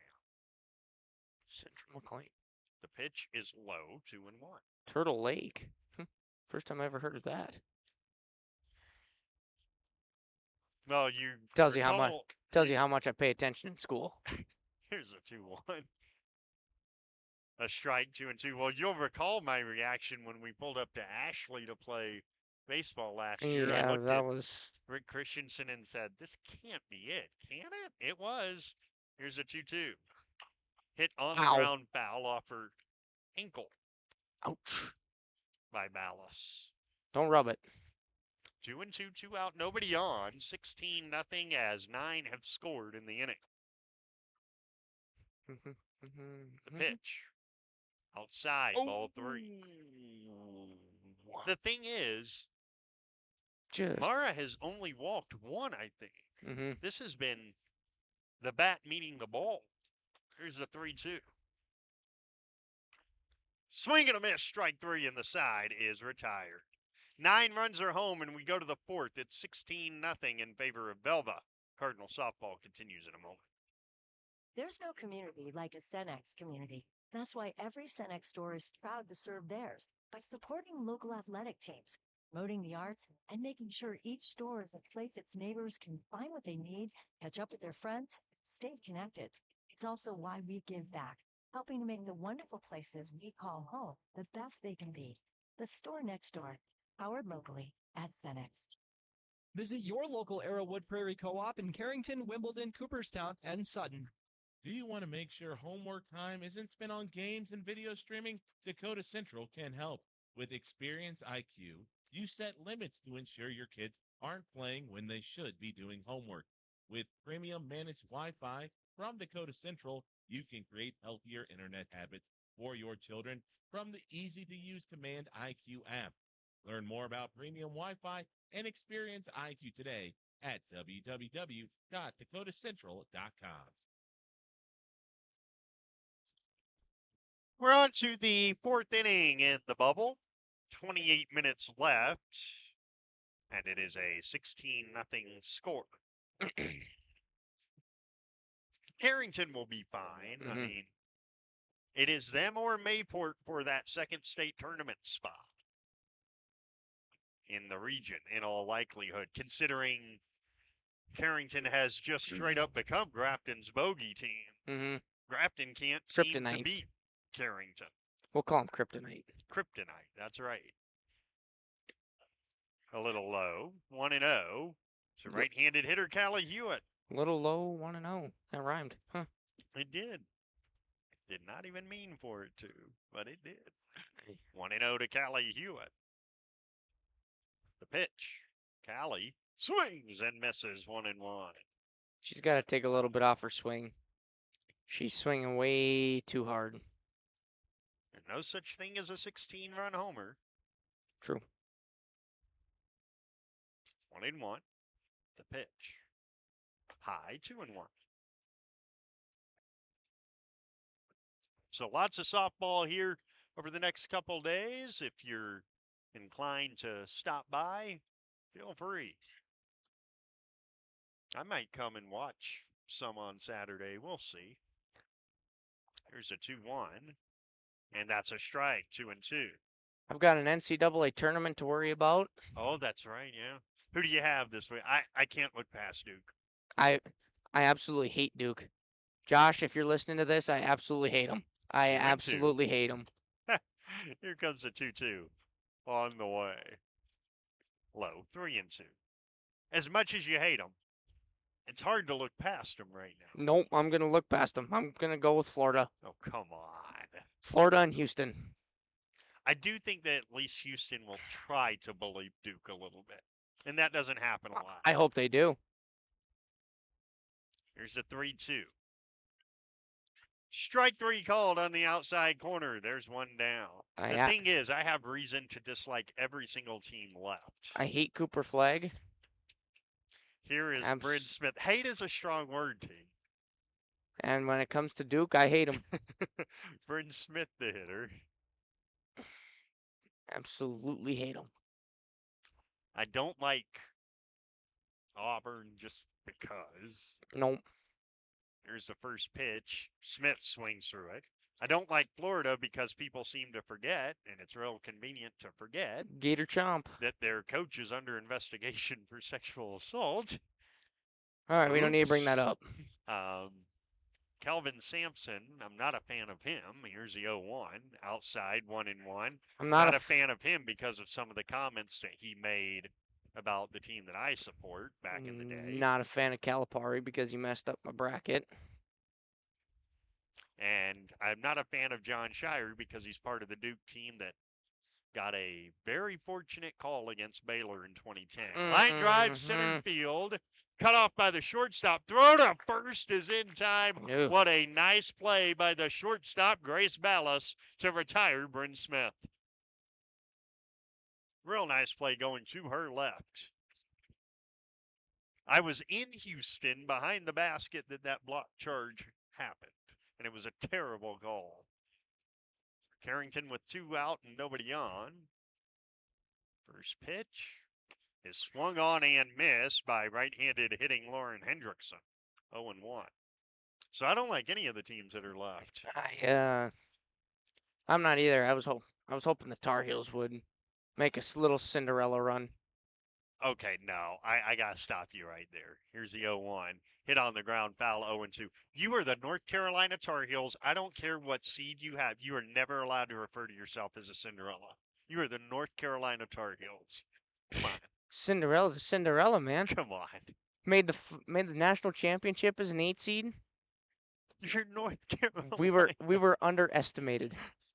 We're 0-2. We're underestimated. You're North Carolina. Here's the 0-2. Swing and a miss, strike 3. The throw to first to complete the strikeout, and the side is retired. We go to the bottom of the fourth after a 1-2-3 top half, and it's 16-0 Velva. And Cardinal softball continues in a moment.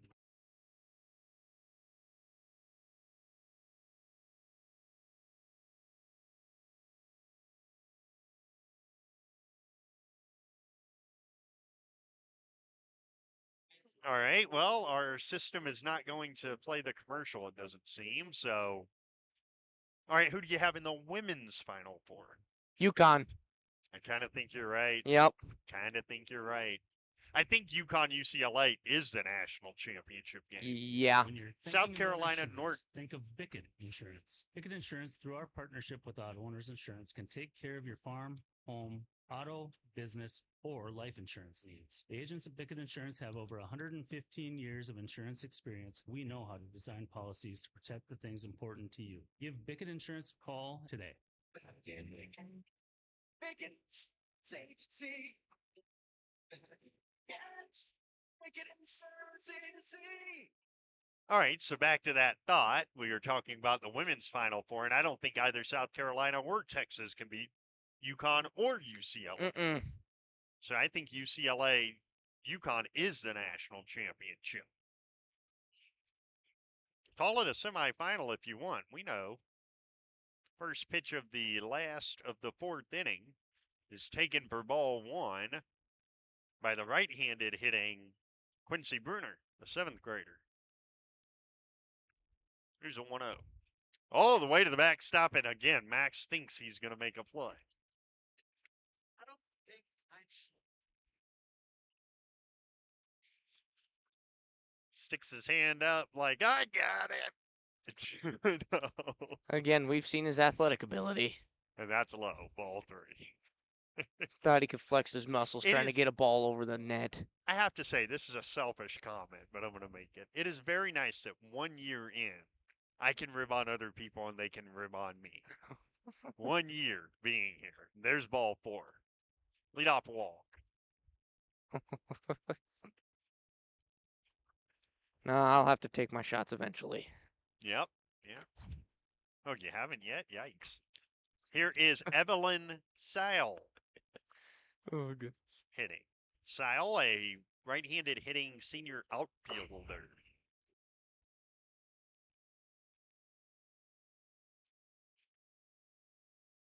One on, nobody out. We're in the last of the fourth inning. It is 16-0.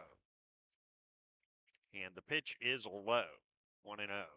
They're not advancing on pitches in the turf anymore. The count's 1-0. This is the last at bat tonight for Velva. And then they will actually hit the road and head on back. Tate. Hit the road, Jack. Do me a little research, will you? Swing and a miss, 1-1. All right. Where is it from here back to Velva? All right. I'll tell you here in a second. It's got to be a couple hours. Here's the pitch, and it's high, 2-1. From where we're at, 2 hours and 23 minutes. Yeah, so they'll get home after midnight. There's a 2-1. Hit on the ground, foul of first, 2-2. And then our next scheduled broadcast is Tuesday in New Rockford, but again, we'll see. It really depends on how well it dries up over these next few days. And it's also supposed to be pretty chilly. A 2-2, swing and a miss, strike 3. Cooch strikes her out, and there's one down. Stinky cheese. It sure was for right-handed hitting McKenna Pancho. Or no, that's not, well, and there is no 31 on We'll call him an incognito. the roster. I don't think. Let's take a look here. Is there a 31? Davis is her last name. Maya Davis. Okay, she's listed as 23, but she's 31, and she takes ball 1. It's kind of like the one game we had against Central Cass. I mean, not Central Cass, Northern Cass. It is.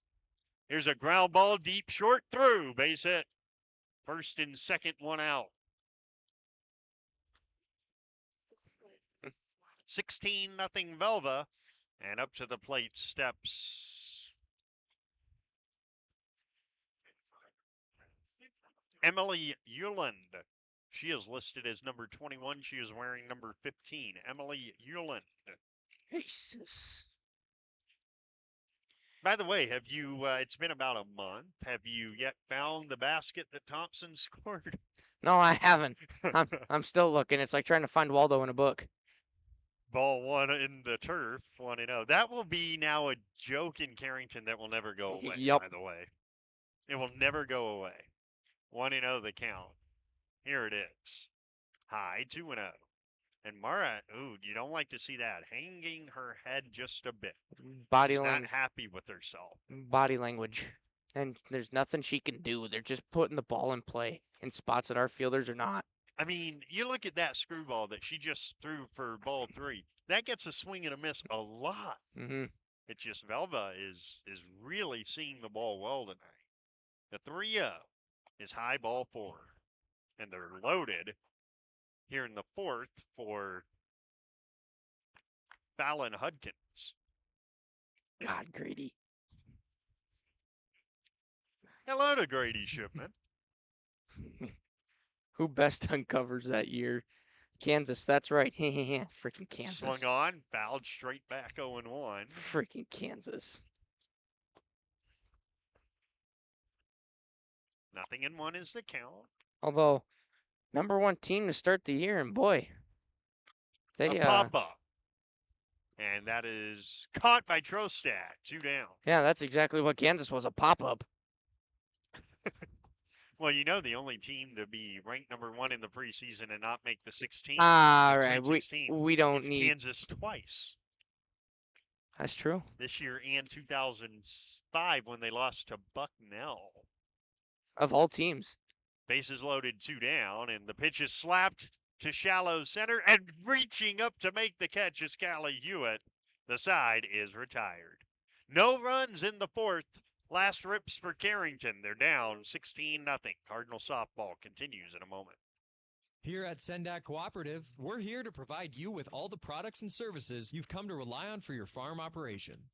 Please give us a call for all your fertilizer, seed, energy, and fuel needs for this year's growing season, and let us help you with all your grain marketing decisions. You can contact us today at any of our locations in Central North Dakota or visit us on the web at sendakcooperative.com. Sendak Cooperative, helping farm owners grow and succeed today and into the future. Carrington Drug, your independently owned Good Neighbor pharmacy, salutes caregivers everywhere. The ones who aid an aging parent or nurturing a sick child. The fact is, we are all caregivers at different times, and your community pharmacist is ready to go above and beyond to support you with encouragement and guidance, good times and bad. Visit with Matt Paulson and his expert staff at Carrington Drug, 415 Main Street in Carrington, caring for you and our community.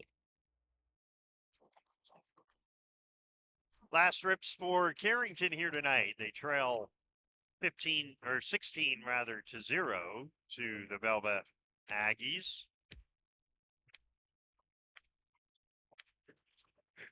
And in the 5th inning, it will be Ella Volk to lead off for the Cardinals. Oh, goodness. I don't know what's worse, the burger, cheese on mine, meme, or that one. Oof, duh. First pitch is low, 1-0. So, okay, you've talked a lot about food. What is the go-to pregame meal? Because we've determined there's no snacks. So, what is the go-to pregame meal for Tate Wolski? Probably a Celsius and The 1-0 is a strike. or a cheeseburger or something before a game. That's the go-to. Just Okay. Homemade cheeseburger, I'm taking it. Or a gas station cheeseburger, wherever you can find one. Oh, good grief. Not a gas station burger. I've got a good story about a gas station burger. 1-1 is high, 2-1. Well, there's no time like the present. So, me and Brad Winiger and my dad. Brad Winiger's a good friend of ours and all that. And we were going out west just to check out some land and all that Brad was supposed to hunt that year. The 2-1 is a strike 2-2. It was lunchtime and all that, and we stopped in Grassy Butte. Small gas station and all that. Small town. It was a nice gas station, though, for a small town. But we grab a burger and all that, and we get outside of Grassy Butte and all that. And swing and a miss. Strike 3, 1 down. We get outside of Grassy Butte, and Brad takes 2 bites of his burger. Dad takes 2 bites of his burger. I take a bite. I take about half of my burger, and Brad's like, "These burgers are terrible." It was like they opened the whole bottle of seasoning and just dumped it in. Oh. Kennedy Trostad hits with 1 out and nobody on in the 5th. And so finally we did what we needed to and all that. We get out there and look. On our way back, we stopped in Washburn to actually get a decent something to eat. We grab a slice of pizza, and my dad and Brad go throw those burgers away. And we get in the pickup and all that. My dad goes, "Did you throw those burgers away?" And Brad looks over to the lady over emptying the trash cans. Goes, "Yeah. Didn't you see the lady gag when she looked in that trash can?" Swing and a miss. It's 0-2. Oh goodness. It's a Trostad. I didn't think there was such thing as a bad bacon cheeseburger, but oh, there are. Trust me, there are. That day was a bad day. 0-2 they count. It wasn't good. The 0-2 is low. 1-2.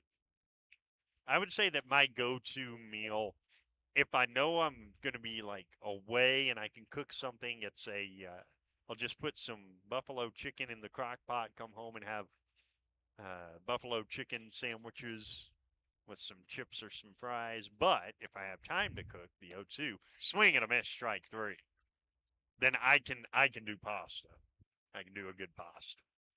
The last chance tonight for Carrington is Aubrey Nice. That's probably another one of my go-tos is pasta. Yeah. See, I was raised by my grandma who would make a ton of sauce and store it. So, yeah, I could have pasta anytime I wanted as a kid. That's low, 1-0. Interestingly, that's my biggest regret as an adult, that I didn't learn how to make more stuff from my grandma. Well, I just rely on my grandma to make me food, honestly. The 1-0 is a strike. She's the reason I'm well fed. No offense, Dad, but 1-1 the count. You go over to grandma's, you always got to have a snack. There's no saying no. Here's the 1-1. There's a strike in Carrington down to their final strike. Tonight, they'll be 0-2. Velva will be 2-0-2. Yeah, I got it. Guess we're playing hockey now. Yeah, well, time limits got them last week against both Kindred and against Renville County. The pitch, low. Well, 2-2. Well, sometimes that happens. And again, this is not a night to get alarmed about Carrington. They'll be just fine. Nobody hits the panic button. We'll have Brady in post game. Oh, goodness sake. The 2-2 swing and a miss, strike 3. And the ball game is over as Velva sweeps the doubleheader 10-0 and 16-0. And we'll have post game in a moment when Cardinal softball continues after this. Hi, I'm Kara Brinster with Brinster Law PC, located at 832 Main Street in Carrington, the old State Farm building across from Bremer Bank. I graduated in 2009 from UND School of Law, and I've been practicing ever since. I specialize in family law and mediation, and I'm extending my practice to areas of property, estates, and wills. Call me at 701-652-3400 to set up an appointment to discuss your legal needs. When it's time to buy a new appliance for your home, remember DJ's Home Center. Did you know they are a locally owned business and that they have been serving this great community since 1993? DJ's Home Center services and delivers within 45 miles of Carrington, bringing you the best prices on all major brand appliances. So don't go anywhere else. Remember that DJ's Home Center is your local, low-price, best-trained appliance store. Located right by the roundabout. Go Cardinals. Rest assured that you'll be treated with the care and respect you deserve at Central Pharmacy. Conveniently located in the heart of Carrington and New Rockford, Central Pharmacy delivers the kind of attention and commitment to improving your health care that the big box stores just can't. Central Pharmacy does it all, from medical supplies to prescriptions, health and wellness concerns. Plus, we have a great selection in our gift, boutique, and decor departments. Visit us on Facebook for up-to-date info. Central Pharmacy, your one-stop in Carrington and New Rockford. The Cardinal is AM 1600 KDAK Carrington and FM 100.1 K261EW Carrington. Locally owned and operated by I3G Media. Back inside the Nelson family bubble on the campus of the University of Jamestown, the Carrington Cardinals fall twice tonight, 10-0 in 5 innings, 16-0 in 5 innings. BJ Walters, Tate Wolski back with you. First games are tough regardless of opponent. When you play a quality team like Velva, and they are a quality team, it doesn't make it any easier. No, it doesn't. And it's not like our pitchers pitched a bad game. Velva just found gaps and found holes in the infield and outfield, and they just put the ball in play. They force teams to make plays. And if you don't make them, you could end up on the wrong side of scores like what we've seen here tonight. So Carrington, as we mentioned, back at it a week from tonight against Central McLean. I do think that they need to get outside, but at the same time, Mother Nature's not cooperating. Yeah, Mother Nature's not cooperating right now, and so it's difficult for them. Mother Nature's just being difficult right now. Certainly is, and so Carrington, they are 0-2. They'll be at Central McLean. The next time we have them for you on KDAK, the Cardinal will be when they take on Langdon on the 22nd. Does that sound right? Yes, the 22nd. Between now and then, we have got a lot of baseball for you. Let's take a look at the upcoming KDAK, the Cardinal broadcast schedule. Keep in mind that all of this is weather permitting. There's not one of these things that is not weather permitting. And it starts Tuesday at 4:15. It's the only time this year that Carrington will be the road team in New Rockford. If you have not heard that news, Carrington's home schedule will be played in New Rockford this year. Until we can, hopefully we get a couple home games. Hopefully. That would be nice. But I can tell you from everything we have heard, they are not exactly planning on that. So New Rockford, Cheyenne at 4:15 on Tuesday. Lemoore, Litchville, Marion on the road, and they are probably the favorites within the region. That is Thursday at 4:15. And then Friday at home in New Rockford, 9:45 a.m. airtime for Carrington, Hillsborough, Central Valley. Then Hillsborough, Central Valley will play Velva, and then Carrington will play Velva at 1:45. Then the following week on Monday at home against Nelson County, Midcoda in New Rockford, and on Tuesday at Kidder County. We'll take a break and get Coach Brady Smith to join us right after this. Cardinal softball continues in a moment. The fun is always on tap. I'm heading to Headlocks. Headlocks. Headlocks. Head on over to Headlocks of Carrington for some great deals after the Cardinals game. If you and your friends come in sporting any Cardinals gear, you'll not only receive the friendliest service around, but also special discounts. Ask for more details and visit us on Facebook for all of our happenings. The fun is always on tap. I'm heading to Headlocks. Headlocks. Headlocks. Headlocks. Carrington, North Dakota.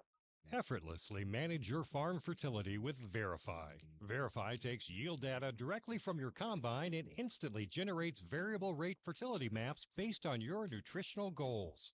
Whether it's building soil, balancing nutrition, or maintaining fertility. And with full integration with John Deere Operations Center, Verify can send recommendations directly to application equipment, no matter the color. For more information on Verify, talk to your hefty agronomist and keep your farm moving.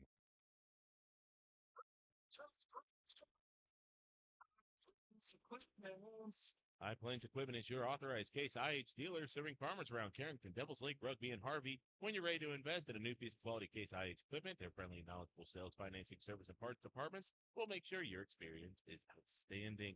Visit highplainseq.com to connect with your local Case IH High Plains Equipment location.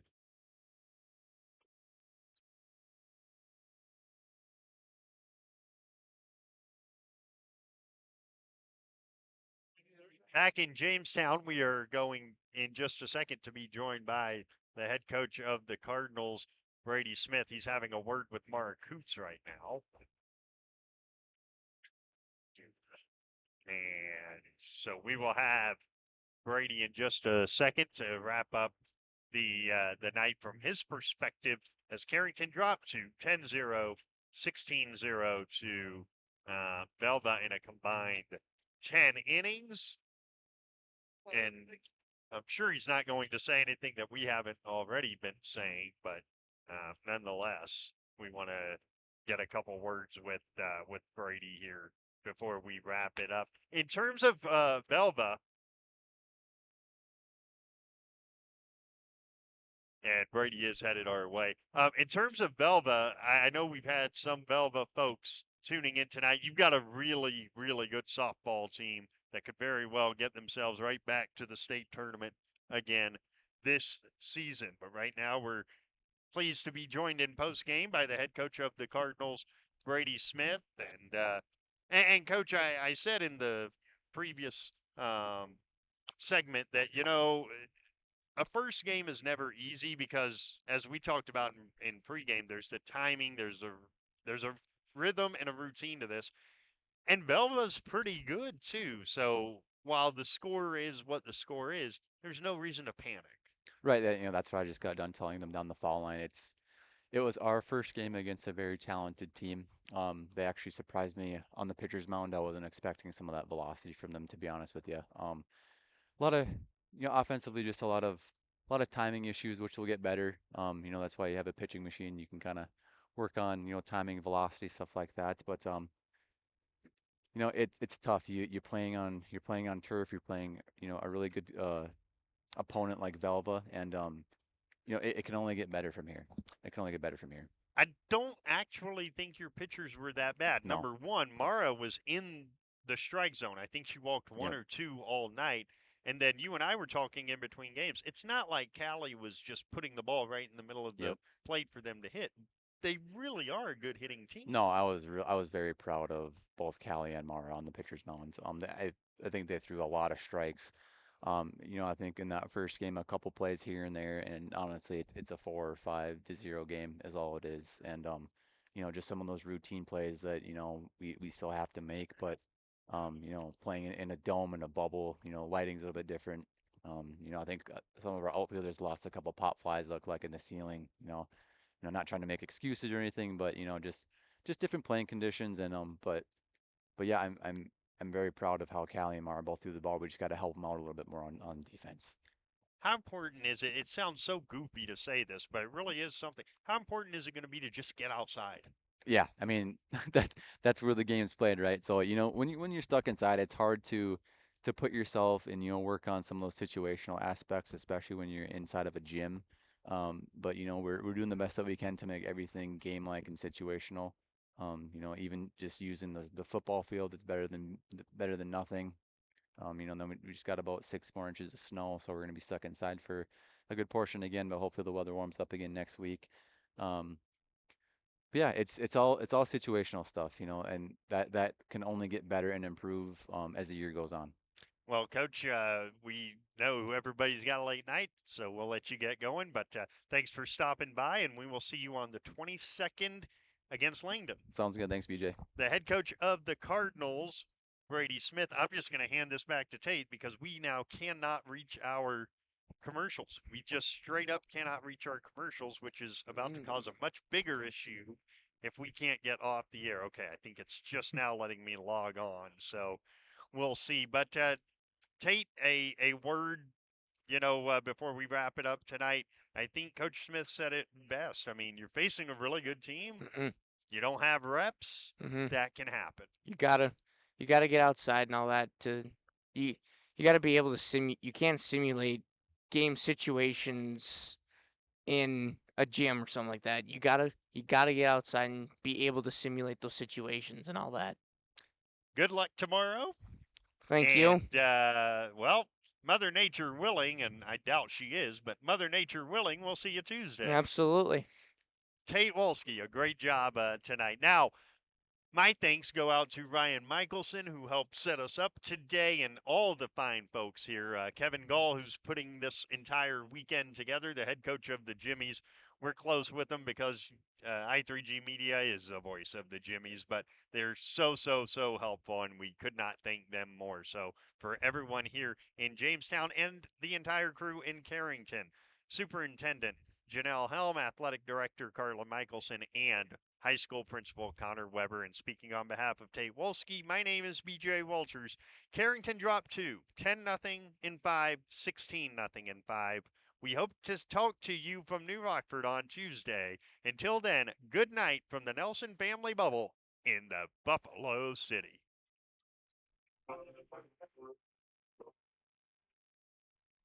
Thank you for listening to Carrington Cardinals softball. You're on KDAK, the Cardinal.